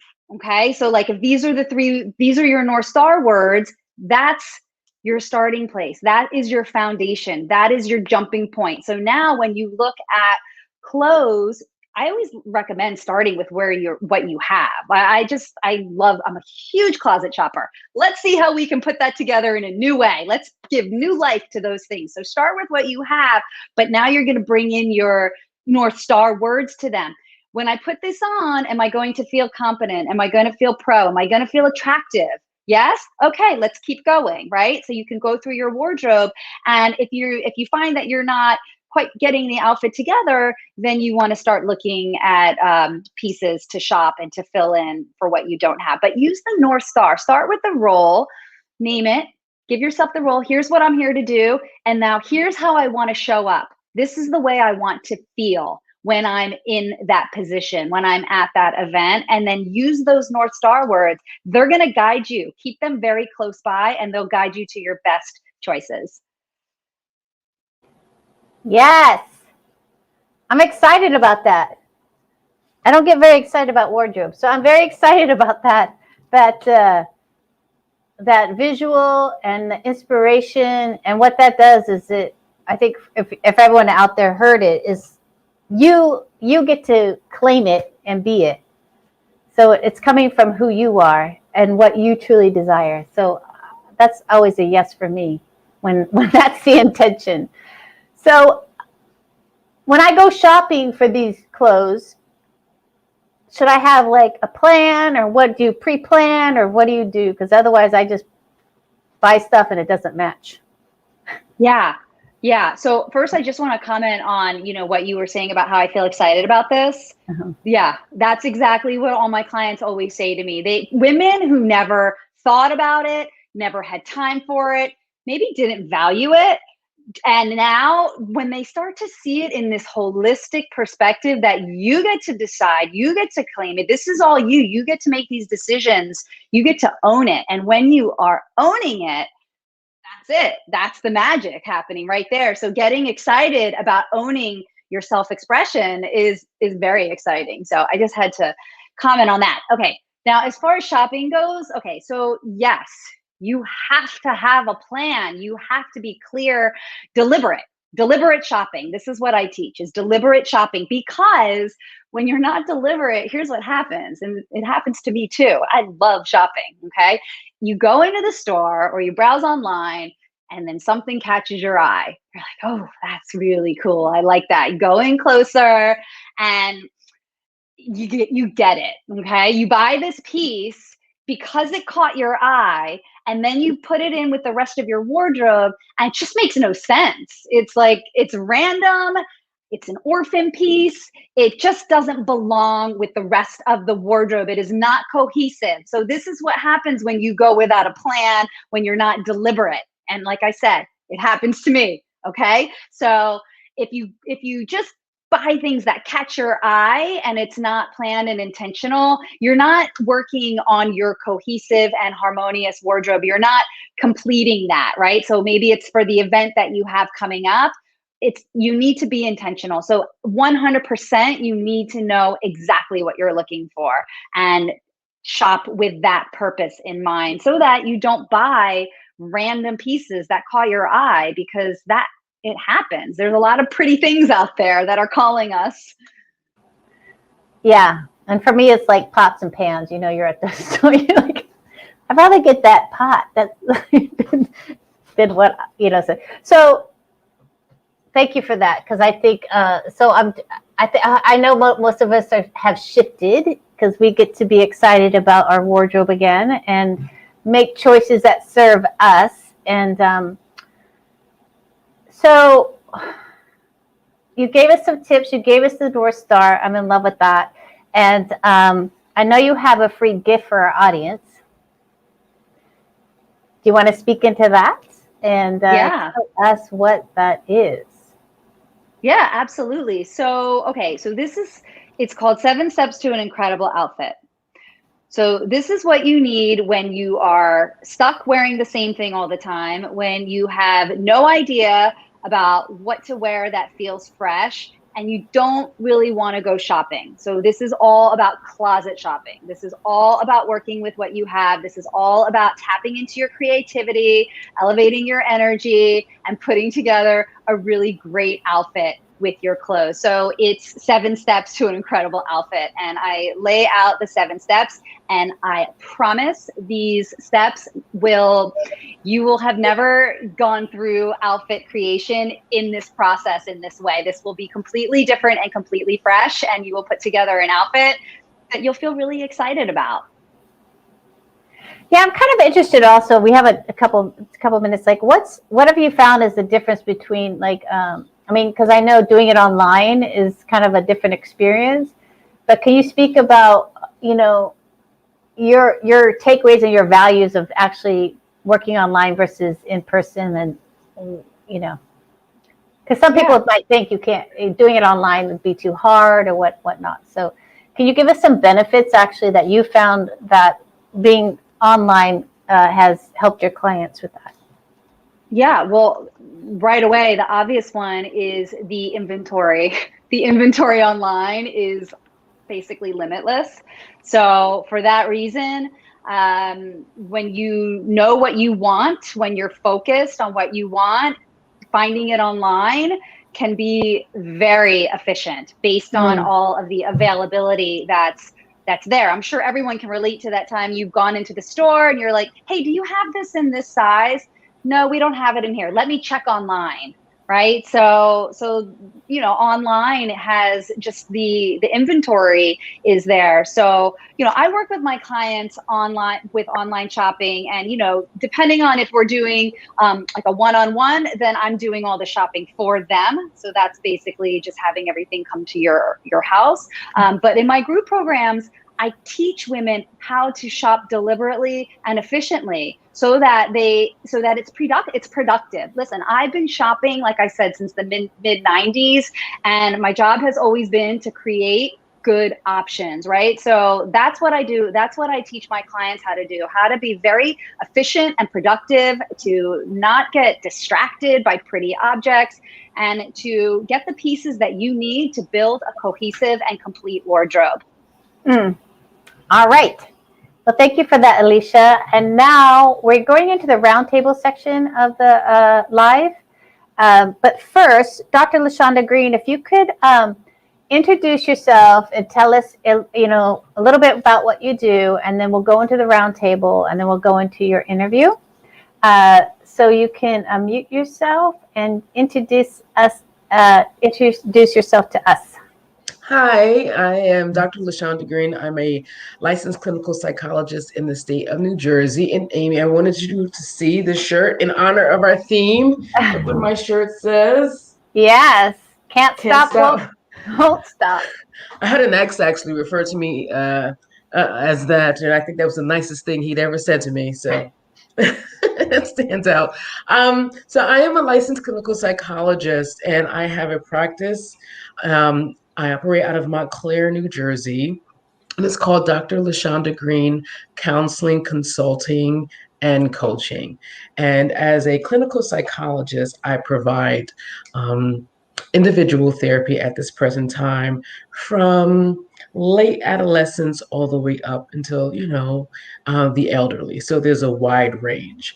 In terms of my background, I have it's very eclectic. I've done correctional psychology in a correctional setting. I've done consulting work and working with the geriatric population. I've worked with children in an outpatient setting. So I have a wide range. I'm trained as a generalist. And I'm turning you guys up. So I was trained as a cognitive behavioral therapist, right? And so that essentially is the predominating contemporary psychology. That's what predominates currently, is the second wave of contemporary psychology. And I brand myself as an empirically supported psychologist. So what that means is that if a person, or when he or she or they present themselves to the therapeutic setting, before I get started, I will always revert back to what does the research say? So I definitely allow the science of psychology, the scientific study of psychology, to guide my work with people. I'm always referencing what does the data say, what do the numbers look like, because presently we are looking, the goal is reduction of symptoms that interfere with occupational functioning, daily functioning, relationship functioning. So as a clinical psychologist, my goal is to provide services to people who present when they are not in and of themselves able to manage symptoms and life circumstances that would otherwise have, kind of just crippled who they are, who they're becoming, who they like to be. So that's where I come in at. Additionally, I started during the pandemic a nonprofit called 365 Days Do It Afraid, right? And in the world of cognitive behavioral therapy, one of the criticisms is that it's very linear and reductionistic, and it doesn't seem very significant, but it can be, which is why there's a third wave, but that exceeds the scope of this conversation. So when it's linear and reductionistic, the goal is just to reduce symptoms, and it suggests that growth moves in a straight line. But we've come to find out that any sort of developmental process doesn't always occur in a straight line. There are curvatures, there's peaks, and that there's valleys. Okay, so what I've done in service of the more third wave psychology, which is more acceptance and commitment therapy based, I came up with a mantra, which is doing what you want to do, doing what you need to do, doing tasks or engaging in behaviors that support the values that you've chosen for your life, with the accompanying fear, terror, trepidation, frustration, all that arises when it comes to starting to embody a new behavior or when you're starting to embody a new frame of mind or new mentality, right? Mhm. My goal is to just have the healthy exploration and discussion internally with yourself with the journal about the notion of fear and anxiety. And in the journal, that is a complimentary gift, I don't provide any recommendations.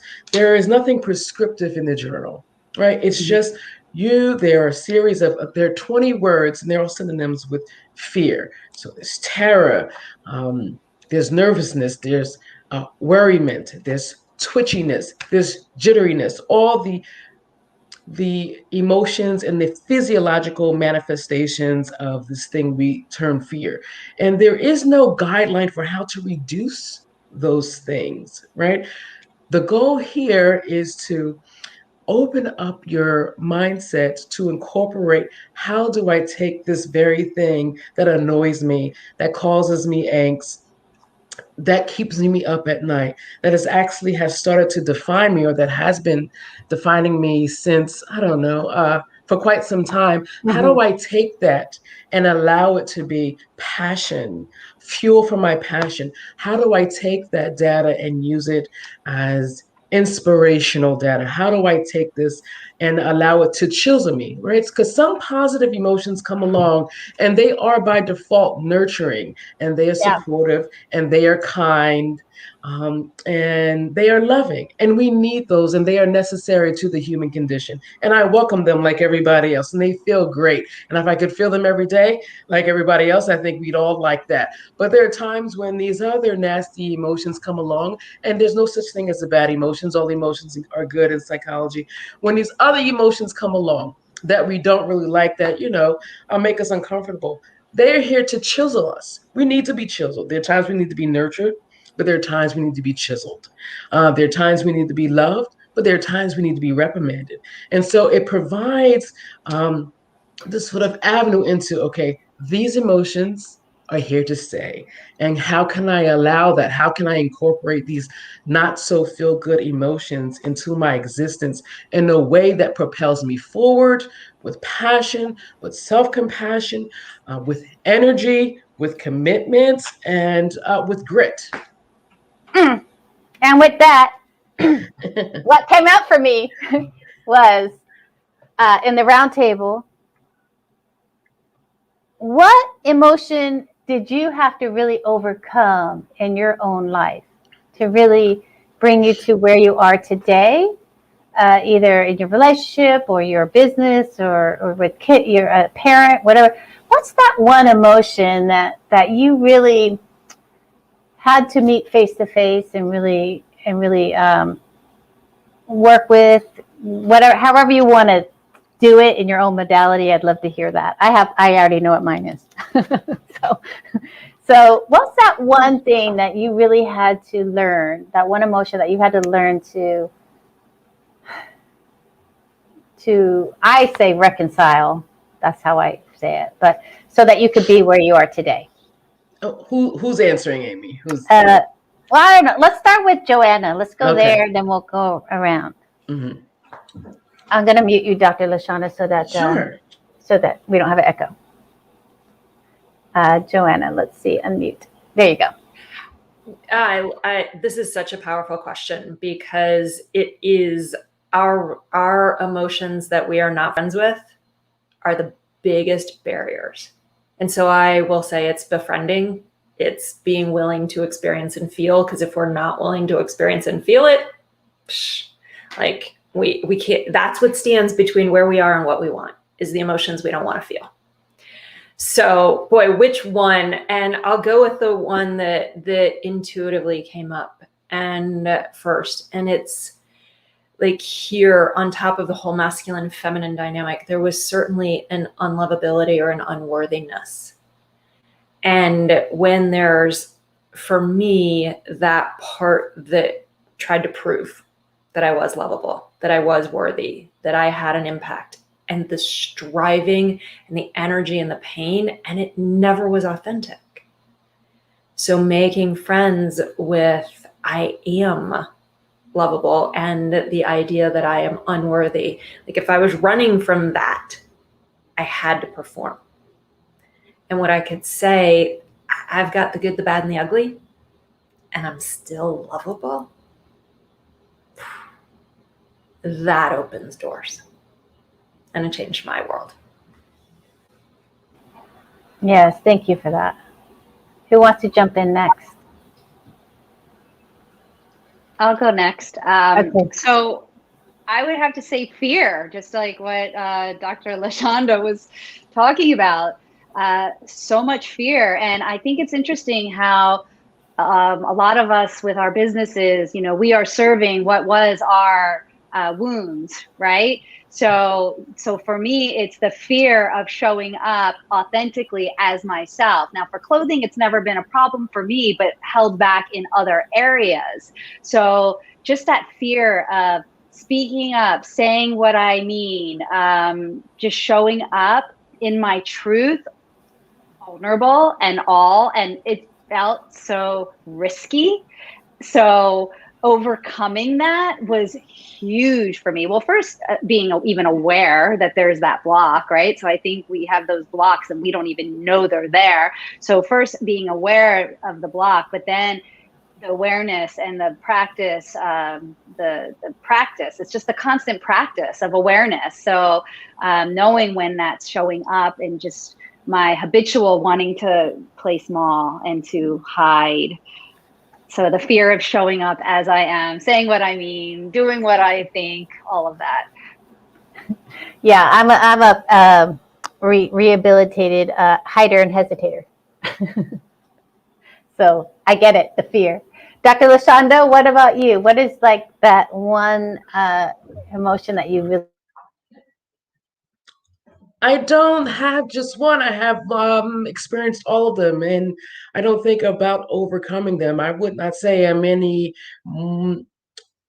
less fearful than several years ago when I started grad school. With each new opportunity, there's always going to be a certain level of fear and anxiety and being self-critical and hypervigilant about people evaluating you. So I think that will always present itself. What I have done is managed to change the way I relate to my fear and my anxiety. And I would say that presently there's a healthy recognition, there's a healthy respect, there's a healthy acceptance, there's a healthy being able to be aware of what is occurring in my mind, what's occurring in my emotions, what's occurring in my body, having the awareness of all three of those constructs, and at the same time moving in a way that's value driven and purposeful. So I would say that I haven't overcome necessarily, but I have grown in terms of being way more dynamic and psychologically more flexible.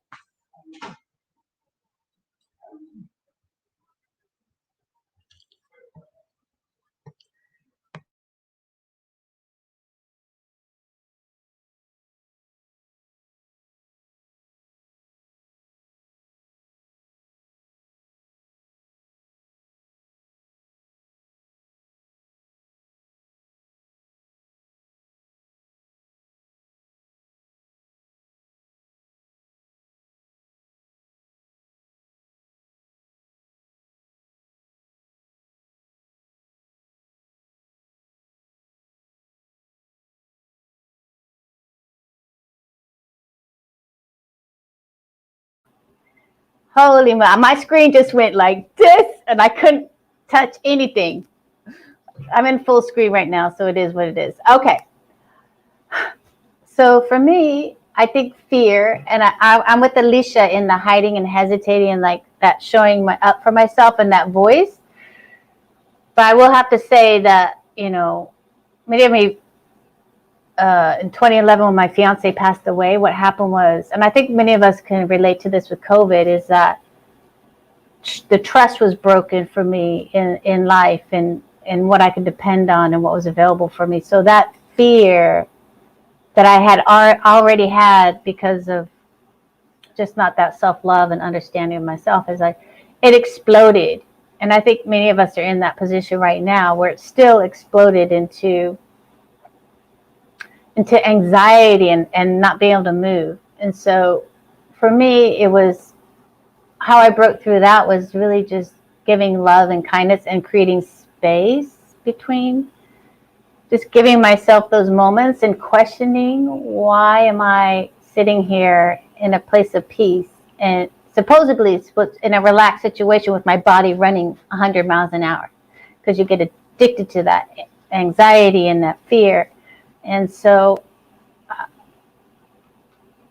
for me, fear is always there. I don't think it ever goes away for any of us or whatnot, but learning how to manage it with, meditation, self-love, space, get rid of that perfection that gnawed at me. So I'm excited. I'm happy that we spoke about this, because I know many of us, what we might have felt a little bit and what was carrying with us exploded during COVID or in stressful situations. And that I'm excited to talk to Dr. LaShonda about this also, but that there's always hope and growth and yeah. So the fear is always the thing for me, but that's more comfortable for me. I can see everything now. So, does anyone want to add anything more to that, or are we good? Okay. So, since I have you guys here, tell me your thoughts and ideas about self-love. Because people always want to know about self-love, and for me, self-love has so many different avenues and thoughts and ideas around it. And so, what's your idea of self-love? What does it look like? How do you know you have it? When did you get it? You know what I mean? Let's talk about self-love. Who wants to start? Okay, Joetta, get in there. I'll unmute you and mute me so we don't get echo. That phrase, you can't love another until you love yourself, pissed me off. Oh, I had a guy that said it to me in college, and I was like, you're crazy. I have so much love to give. And 15 years later, I was like, damn, he was right. And it took me 15 years to figure it out. This is when I talked about ecstatic authenticity. Ecstatic authenticity is self-love. We can't be fully expressed in ourselves without self-love. But to me, this concept of what is how the hell do you do this? What is it? And how, I don't get it. I don't get it. But I figured out that I was oh, he's right. Now, how do I get it? So when I work with self-love, which is this precursor to ecstatic authenticity, we break it down. I work with people with a diamond of sacred you. And the diamond of sacred you is sort of like a ladder that we climb. That's really how do we build a relationship with somebody else is how we actually build self-love with ourselves. Everything that we're going to do on a date, we want to do with ourselves.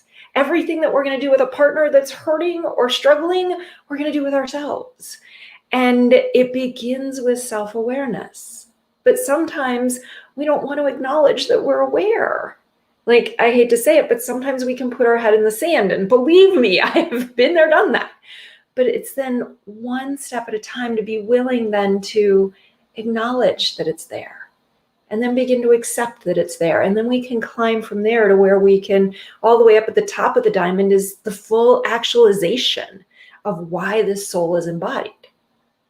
But it begins with the simplicity of getting aware.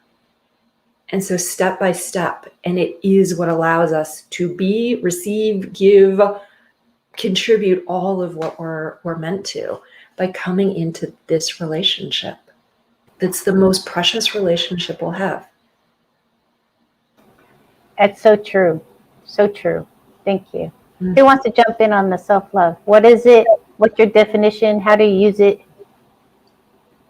Okay, I'll go. So self-love is, so I believe that self-love and self-worth are tied in very closely with each other. Mm-hmm. And what I've noticed with myself and with my clients, so, self-love is valuing yourself, right? It's valuing who you are. So one way that I express that is by making time for myself. So that's a really important thing, having space and time for myself. But what I find is that you can still make time for yourself and do your self-love activities, whatever that looks like, and still have low self-value. And I see this so much with my clients and even with myself when it comes to wearing things, buying things, having things. I see it with a lot of moms. They really carry this heavily. They don't deserve it. I don't deserve to spend this money. And also the time. So for me, self-love is just very much about valuing yourself.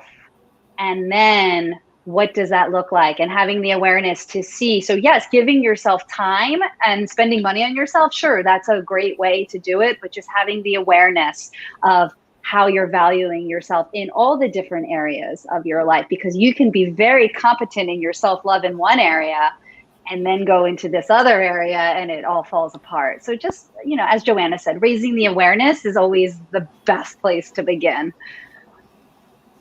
Thank you. All right, Dr. LaShonda Green, tell me about self-love. What is it? What do you think it is? What does it mean to you? Love is an emotion like the rest of them, and that's not to minimize it, but it is to say that there will be times when it will ebb and flow. So if we conceptualize love as just merely a feeling, then you're more than likely going to be disappointed when there are times you will feel it more or less. All right. It's not something that will kind of just run at a certain temperature infinitely, right? Like most emotions, they come and they go. They tend to be very fleeting. So to anchor it, I would conceptualize it as a positive culture of self. And when you think about culture as a construct, it entails what you eat, what time you go to bed, how you dress, your religious beliefs, who you're dating, how you're relating, right? So it's a culture of the self. And culture is stable, it's enduring, and it's hard to change. And so, in terms of self love, I would say that first it starts with a decision. Sometimes we are of the mindset that emotions we have no control over. What arises, arises. What comes out of me, what comes out of me. What I emit is not up to me. You absolutely can decide who you love, how much you love, the frequency of the love that you give, and the degree to which you do love. First, wholly accepting that love starts with a decision, like most emotions, and it is within your ability to manage, modulate, crescendo, decrescendo. There's a lot of influence. I want to stay away from the word control, but in terms of any emotion, we do have the ability to modulate its frequency. And so I would definitely say that it starts with a decision. You absolutely can decide how to love yourself, when to love yourself, how much to give yourself, and you can do that as well as others. But to put it within the culture of yourself, because that's more enduring and that's more stable, and it's not susceptible to the whims of not feeling good one day and feeling good the next. It's more heavily anchored that way. Beautiful. Thank you. Bless you, Alicia. So self-love. My self-love journey began in tragedy. So what I had to do was really, what's interesting is that so I didn't grow up with any religion or anything like that. So when I started really going to my spirituality and the universe and Mother God, I think with that, knowing that someone loved me unconditionally and opened up that space for me, which was Mother God, is like, it helped me get rid of my perfection and my negative self-talk. And it was kind of like an out of a body. It's kind of like I gave it to her. And it's interesting because when you weren't given that love as a child in that way that you desired, and you can hook up to something that's bigger than yourself. For me, that gave me the permission to also love myself, I think, to find ways to know, because I had that trust broke in the universe, and to know that there was someone looking out for me and helping me and guiding me really allowed me to really have more faith in myself and wanting to be better and do better and to really connect to something bigger than myself. And I think that's where my self-love really began, in releasing these constraints on me that I had so many years. So that, I think, as I say, everyone's got their own thing about self-love, but I'm always interested in it, because in the survey, everybody wants more self-love. That's why I bring it up. Can I say something, Amy? Yes. I think it's also important to make the distinction that you can love yourself, right, and have a day or days when you're not liking what you're doing or who you are. Of course.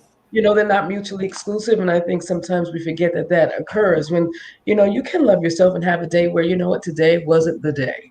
Today I didn't like myself, and it's okay to have those types of thoughts and to not be judgmental of the types of thoughts that we have. Yeah, I mean, we should not be judgmental. And I think many of us, our go-to is the negative self-talk. I think that's like our easy way to go.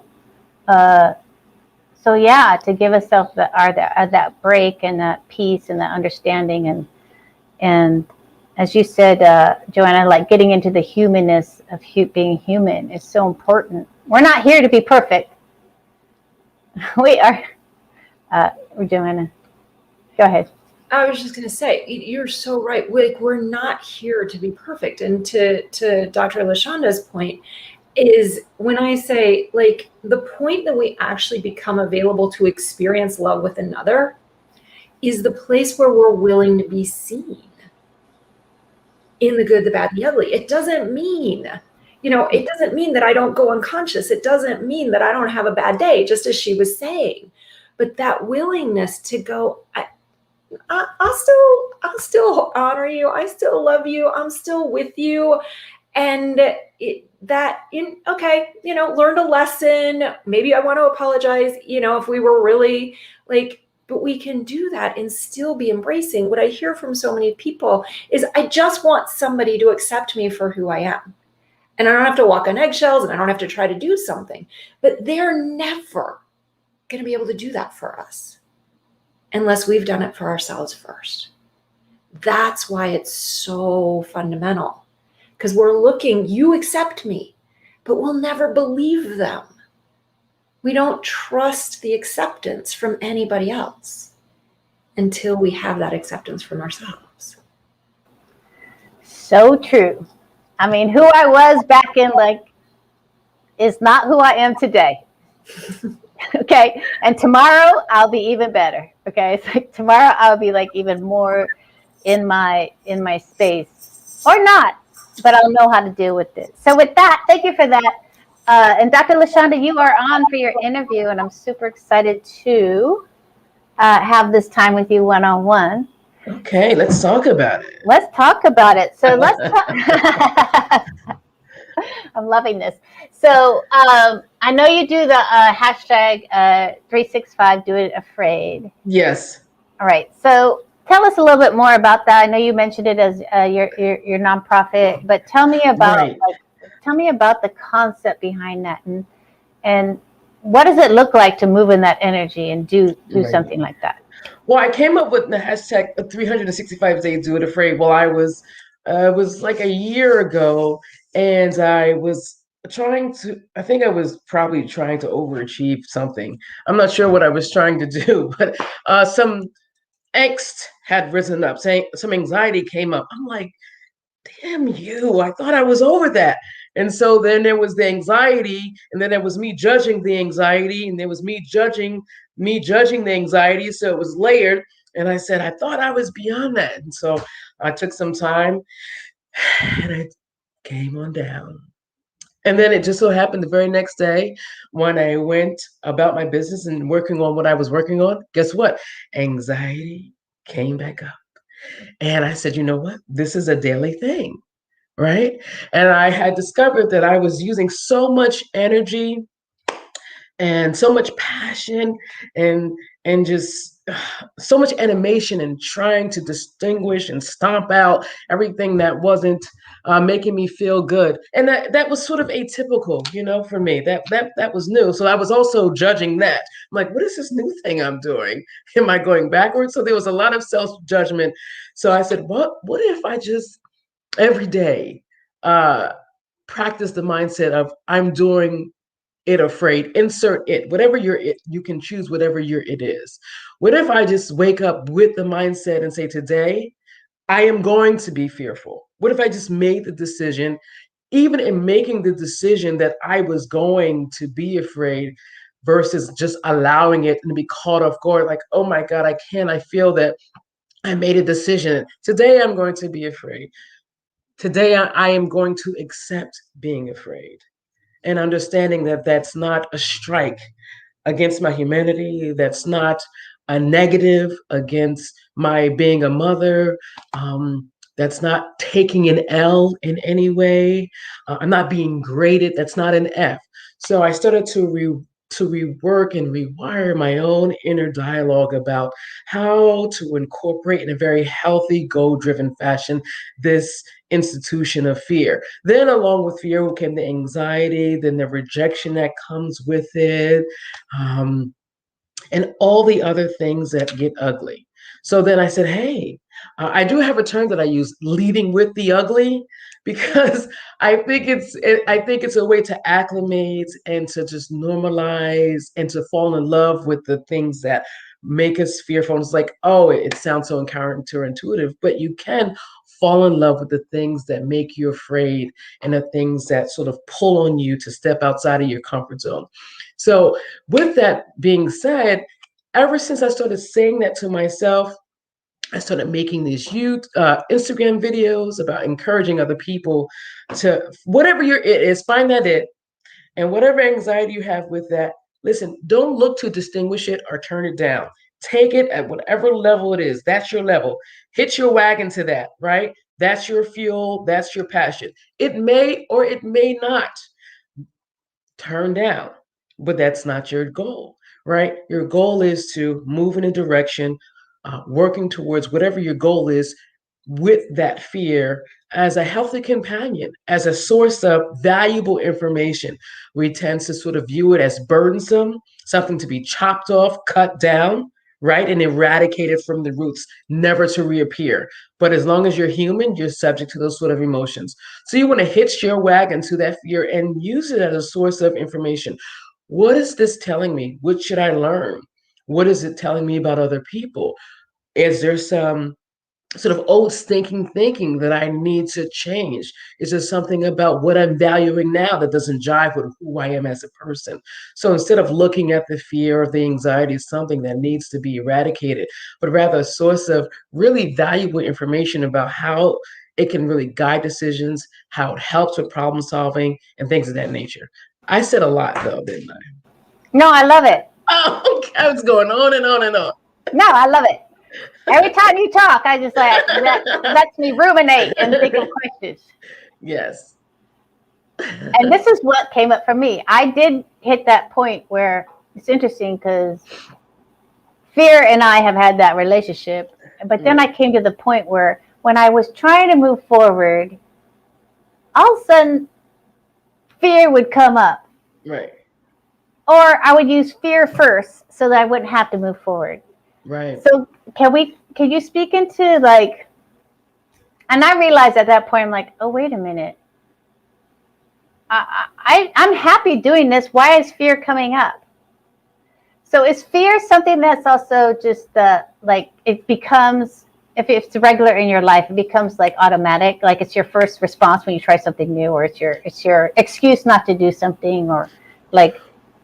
Well, your perception of fear can be situational, right? Because physiologically speaking, the processes that are involved with the experience of fear are akin or similar to the very same ones that would be activated if you were surprised with $1 million, right? There's one body. There's only, but so many, we're limited in our physiological expression of emotions. So a lot of the same sort of physiological heart palpitations, becoming sweaty, racing thoughts. I mean, you would experience that sort of same physiological process if somebody were to, surprise you with the lottery, right? So a lot of times fear is perception based, and it's how we are interpreting the events in conjunction with how we are interpreting our bodily sensations. That's the quick and dirty. Okay, but to your point of, okay, fear came up when you wanted to try something new. All right. And that was to my point of using that information. Fear could have been telling you, hey, at this level that you're wanting to try something new, a new skill set is required. Ding, ding, ding. It's signaling you not to go back or regress necessarily, but to bring to your awareness. You're at a new point, and you may need a new skill set, or a particular skill may need to be further refined, or there's a mentality or a belief or value system that needs to be explored. There may need to be some restructuring, right? When we think business and we think actual product, we think continuous quality improvement, right? And it's very easy to understand that when it comes to actual commodities and physical products, but we have to do the same to the way we think, our cognitive processes. Going there, figuring out we got some antiquated things that's not working, it's old, we need to upgrade, some substitution, some fine tuning. That is the same mentality, that's the same thought processes that we need to really think about when it comes to our cognitive processes. And so fear will trigger you to say, instead of like, oh, I can't, there's something new that needs to happen here. Let that be a signal, a time for self-reflection instead of recrimination. It depends on the decisions that you make once you are aware of this feeling called fear. Yes, because I think most of us go down instead The of other like way. taking like. So, can you? I know you spoke a little bit about it, but can you help us with some, just questions, moments? I know you gave us a little bit, but like really give us a more narrow understanding of what we might ask ourselves. How can we calm down, create space, Okay. whatever it is you want to Well, according recommend. to the research, mindfulness, I believe Joanna mentioned that mindfulness is really, really, really, really, really, really key in helping to manage those physiological processes, the sympathetic nervous system that is activated when you're anxious, all right? So it's retraining the breathing patterns. I do follow someone on yoga who's fabulous.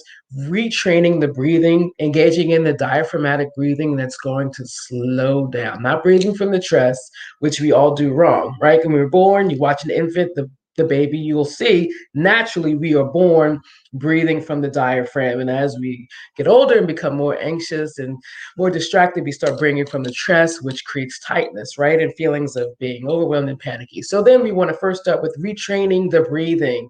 Have to retrain that breathing, slows down the nervous system, right? Because you're telling your body there's no danger here. Right, I can be present, I can be attuned to what is happening in this moment, because I don't need blood rushing to my extremities, because I'm not going to pick up a car, right? And so that mindfulness and that deep breathing, retraining the body, doing mindful based meditation helps the body to say, listen, my blood doesn't need to rush to my extremities. I don't need the production of adrenaline. Although I am triggered, I am upset, I don't need to respond disproportionately to my trigger. I can be present, focused. So a daily practice, some meditative practice is truly key. Of course, shameless plug, I am a psychologist. I do recommend therapy, and the research does show that the combination of therapy, and also there's no shame in going to a psychiatric consultation for the purposes of medication management. There is no shame in doing so. As I've told my patients, that conversation is between you and your provider, because the research does show that the combination of psychotherapy and medication management tends to be more efficacious and effective than either one by themselves. So in terms of concrete steps, a mindfulness based meditative practice. That's key.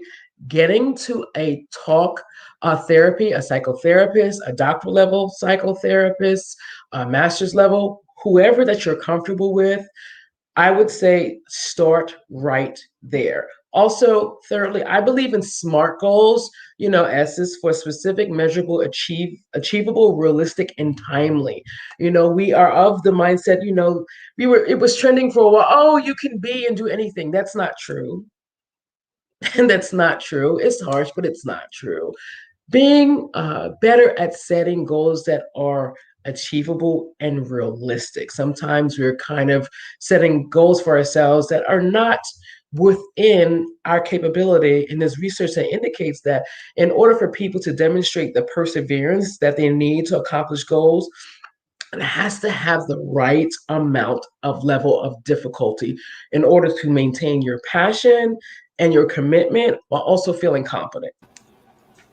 Yeah, thank you for that. I want to talk about the goals and SMART goals and all that because I love SMART goals.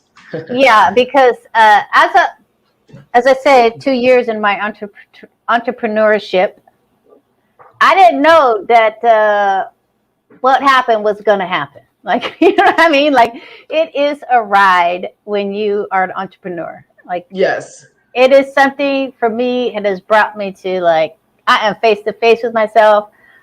I am understanding the idea if there's too big of a goal, you're gonna shut down. And as I was on a train, so I've been on a train because I got in a program. So you're on a train, but you're still like, it is tough.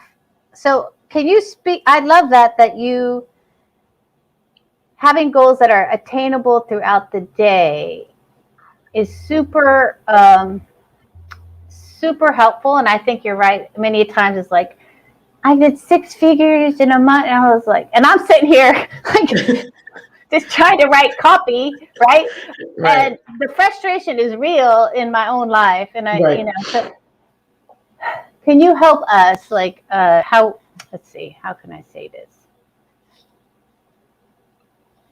So can you, just reiterate the importance of those small steps and what the benefits of just, kind of just mapping it out a little bit? Sure. Or can you? I think measurement is key, right? I like numbers. That's why I also have a business background. It's important to set small, attainable goals. Absolutely. It's really, really important. And goals that are within your ability to accomplish. I remember most recently, the platform that I'm using for my private practice, it was intimidating. I was like, I can just hire somebody. I can just hire somebody and this will be done. My frustration will be gone.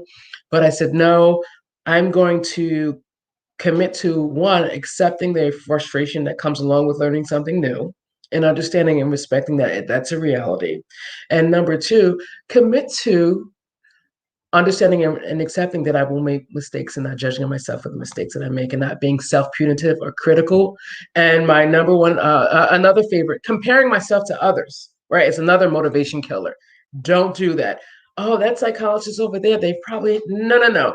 Get that out of your head. Comparing yourself to others will kill it. Your momentum dead in the water, right? So setting goals that are small, if you have something that you don't want to do, like losing weight, which I don't really talk about, but it's the most relatable and the most concrete. Just move. Maybe your goal is not losing 50 pounds, but you can move for 10 minutes. And moving for 10 minutes versus losing 50 pounds sounds qualitatively very different. But ultimately, if you move 10 minutes, every day for 1 week, then the next week you'll move for 15, and then the 15 will come and turn into 20. Then eventually, over time, the steady practice of a particular behavior will become a habit, will create discipline, and then you'll see the results. So we oftentimes want to skip the mundane, tedious things that are in between, which are not fun. They are repetitive. They are draining. They're not thrilling. All of that stuff is in the middle between where we start and where we end up, and it's boring. Who wants to do that all the time? But it's necessary. You have to stay the course. That middle part between you're being excited about your idea and the outcome, which may be further out, you have to maintain, that intrinsic level of motivation, because it gets boring. It gets dry. I'm talking tumbleweeds dry. It gets mundane. And you have to rise up within self and say, where's that grit? Where's that commitment? Where's that discipline when you least want to? And that's why incorporating those small achievable goals gives you a little that's another victory, because we still need our feel goods, right? So in between now and the future, when you complete your goal, you incorporate your own little special gifts of these miniature goals, and you could get the little extra. Oh, I did that. That was 5 minutes. Oh, I did that over here. You get your little roses in between. That's what I like about the small attainable daily goals. It's your bridge over that mundane, tedious space that is necessary, though. Yes, I agree. And somehow, I don't know how. I mean, how did it come to where we just think, I used to just have this great idea. It's going to be like so awesome over here. Right. But then that meant I had to do it. Then the fear would come up. I mean, I'll just forget about that one and come up with another great idea the next day. Okay. Right. That was me for years. Yeah. Right. So, and they're all great ideas, but then when you take a deeper dive, you're like, oh, it requires A through Z that no one really talks about, because you just see the outcome. And there's a lot happening between now and the outcome of a goal that's not so pretty. And I think it's great to say that. I think it's because when I hear things from like coaches, they're like 85% of our things we put out there fail. I'm like, thank goodness. Yes. I feel so good. I'm on the right track. Like it's comforting to know, because you are, there's this heart. You're so hard on yourself, and you have this drive, or you have this, whatever it is. Right. And punitive. We tend to be very punitive and unnecessarily. It's punitive. Yeah. So what can we do to just help us, let go of those? I mean, I often call it the negative self-talk, the self-judgment. That if you could give us I know you said mindfulness and all that, but there's a tape going on up in there. There's a tape that will exist forever as long as you have a brain, right? So that's never gonna go away. The only time the brain stops functioning is when you're dead, okay? The brain is always working. In order to change those tapes, I would highly recommend the assistance of a professional. They're actually empirically supported therapies that step by step teach you and train you how to train yourself and your cognitive processes as it relates to that negative self-talk. It requires lots and lots and lots of practice.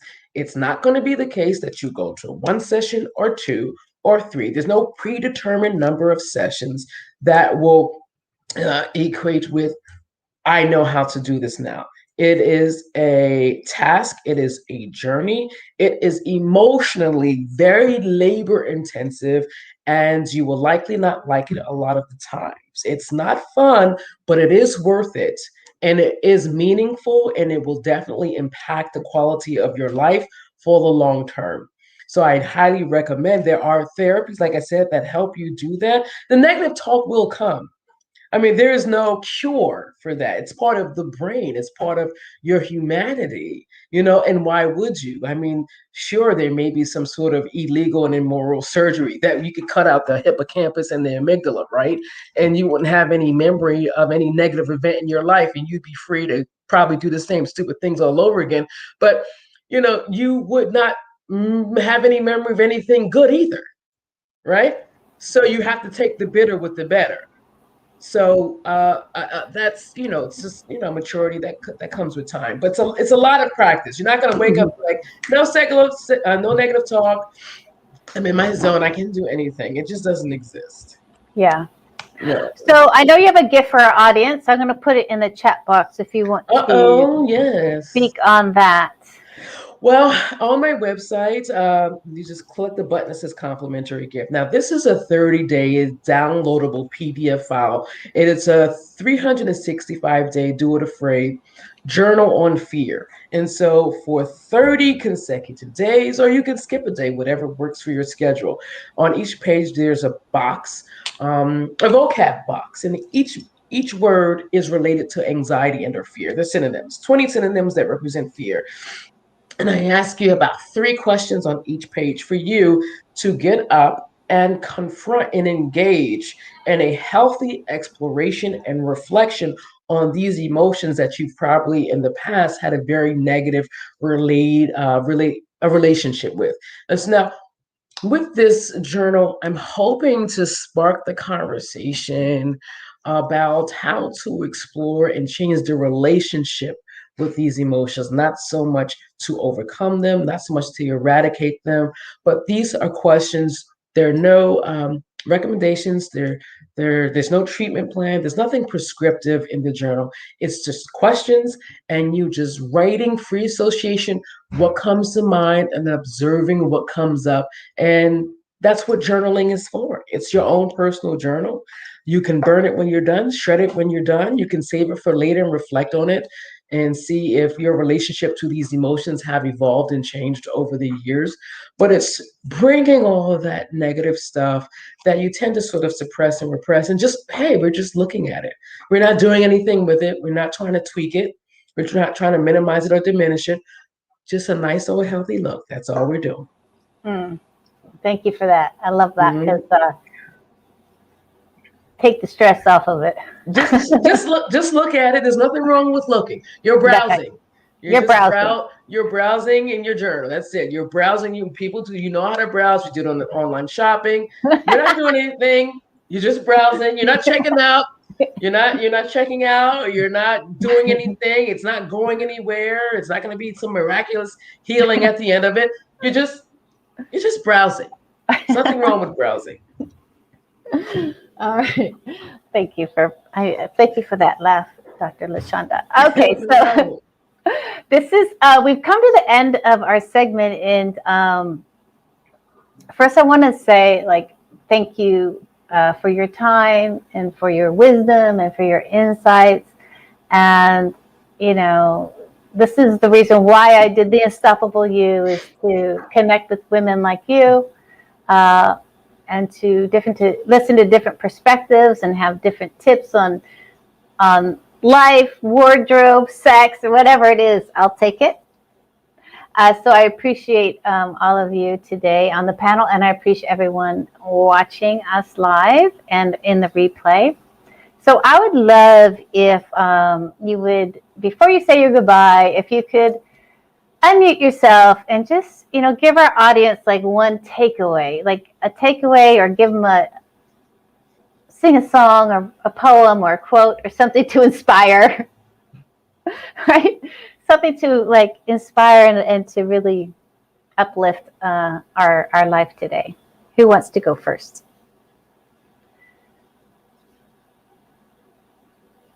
Break out the guitar. Joanna, why don't you go first? Let me unmute you, and then there we go.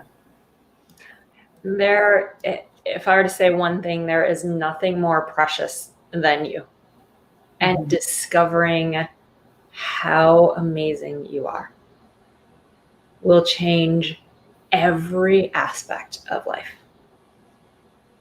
You know how incredible you are. Know that you have a purpose and essence that is magnetically attractive when you stop trying to be anything but you. So find you, honor you, love you, be you. Thank you. Alicia, what's your takeaway?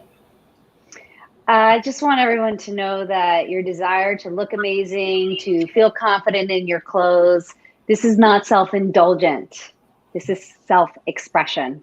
Okay, this is your self-expression, and tapping into who you are and expressing that is a creative process. So we are all creative beings, and when you tap into your creativity, this elevates your energy. Love it. Thank you. Dr. LaShonda, give us a takeaway. I would say my question. I have a question, and just one, so you can repeat to yourself is, when is what you experience going to be worth what you want to accomplish?